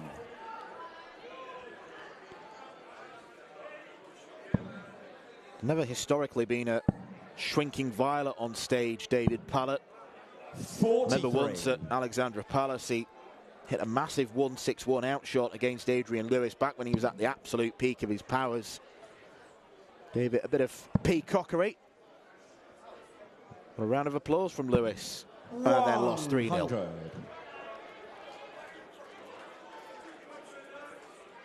However, times have changed and perhaps confidence is a little bit fragile in Pallett's mind. 62.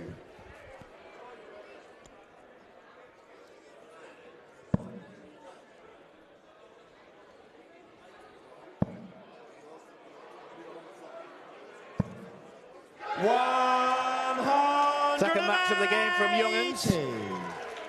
And the last time he did that, Parlett followed up immediately with one of his own. 43. Not this time.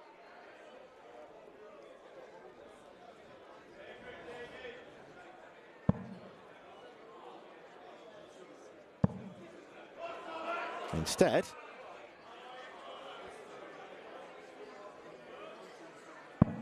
$171. well, it's a virtual maximum. It's 3 big trebles. It's 50 after 9. 100. Does he Thomas, dare you go straight for require the bull? 50. Do you dare, Thomas? No.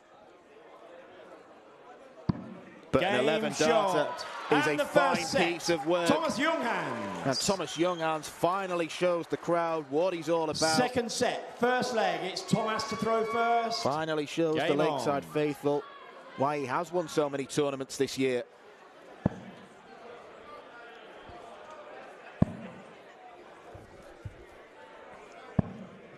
$81.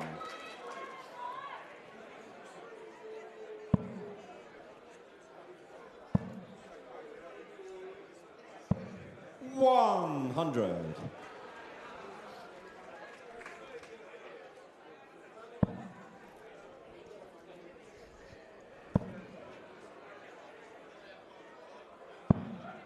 $59.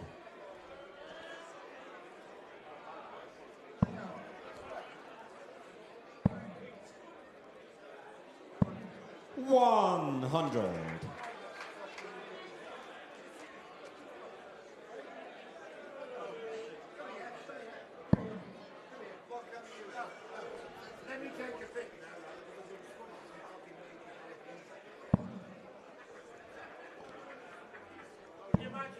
$41.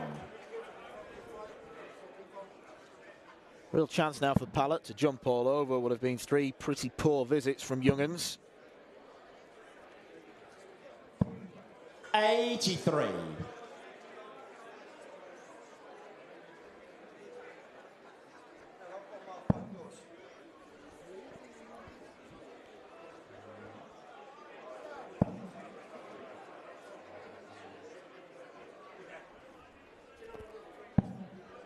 $58.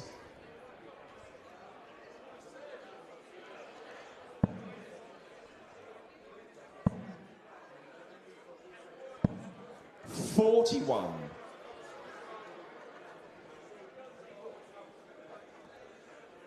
Still in command of this leg, the Englishman. Just stretching the arm, loosening it.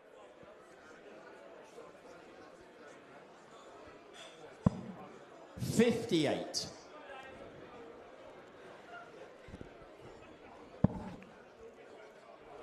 Been feast or famine, really, from Thomas. 99. 2 180s, a 171. Yet he's only averaging 76.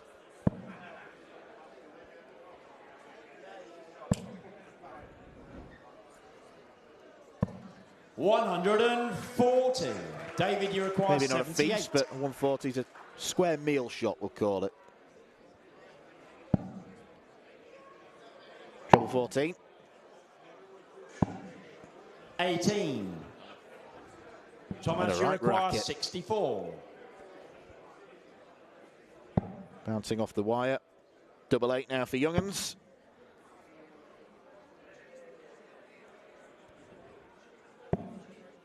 $48. David, you require 60. Crowd really willing Parlett on. 40. But he can't deliver for them. Thomas, you require 16. Game short, and the first Junghans leg. can. Thomas Junghans. Second leg, it's David to throw first. Game on.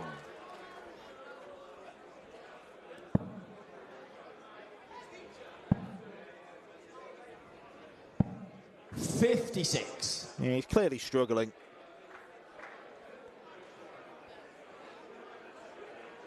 Just that inability to release the dart when he wants to at exactly the right split second.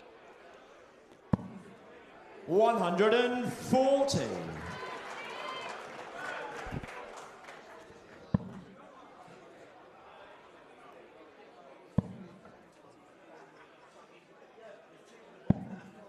$98. And there you could see him lunge forward a little bit.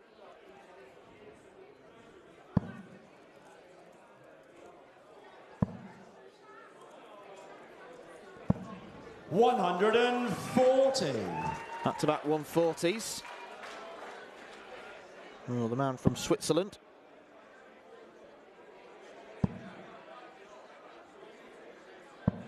$100.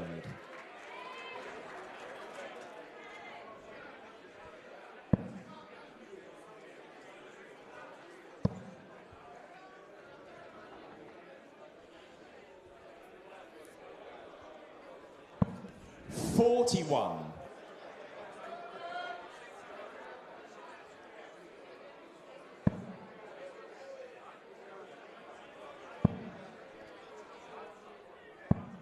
$96. Parlett gets to a finish first, but the way he's been playing wouldn't necessarily back him.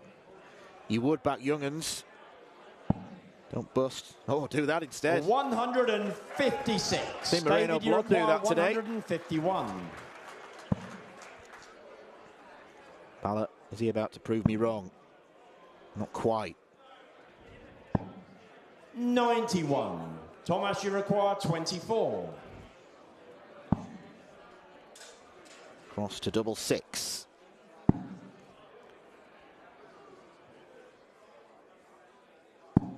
And he Game lands it. short and the second leg. Thomas Junghans. Thomas Third Junghans leg, one it's leg Thomas away to throw from a first. place in round Game 2. on. Where the winner will take on the number 10 seed, Hong Kong's Kai Fan Luo.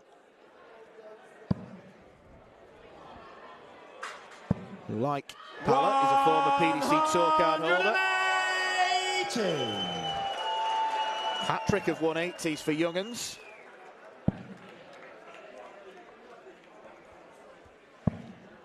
$95.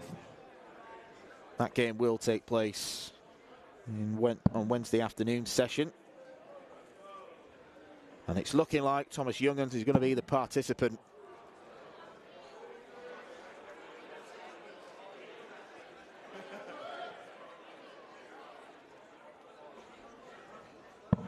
$25.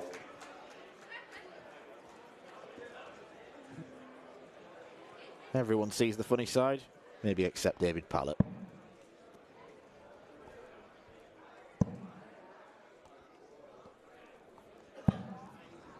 $39.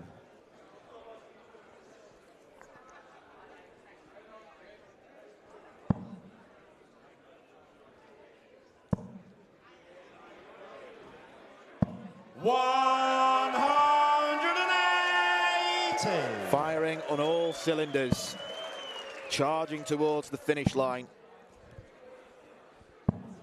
57. Thomas, you require 116.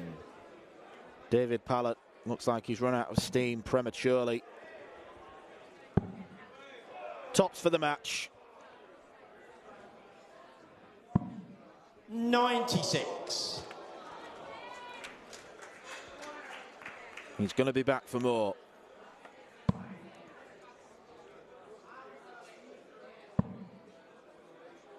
Another treble leaves the big fish. 140. Thomas, you require a 20. micron of an opportunity for Parlett awaits if Junghans misses, shot, which he doesn't. And the match. And Thomas that Junghans is a brutal job on a man who's had quite a day in his life. David Parlett becoming a dad today to a baby daughter, but on the hockey, the struggles really continue.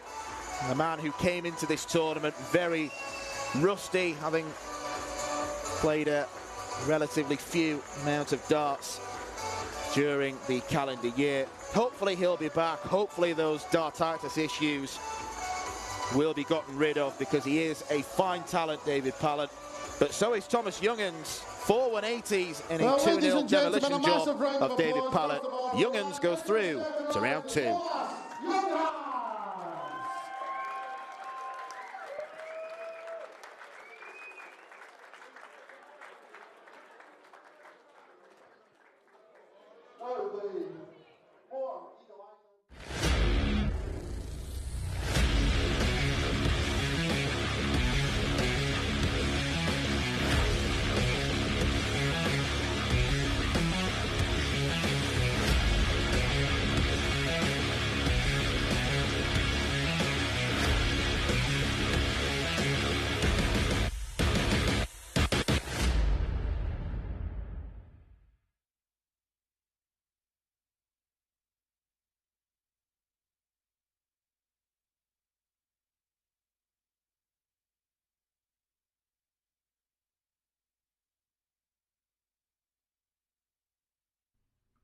This program is brought to you by Benji Marine Engine Repair and Trading, specialized in Wärtsilä engines with a 24-hour-a-day, high-quality, worldwide service.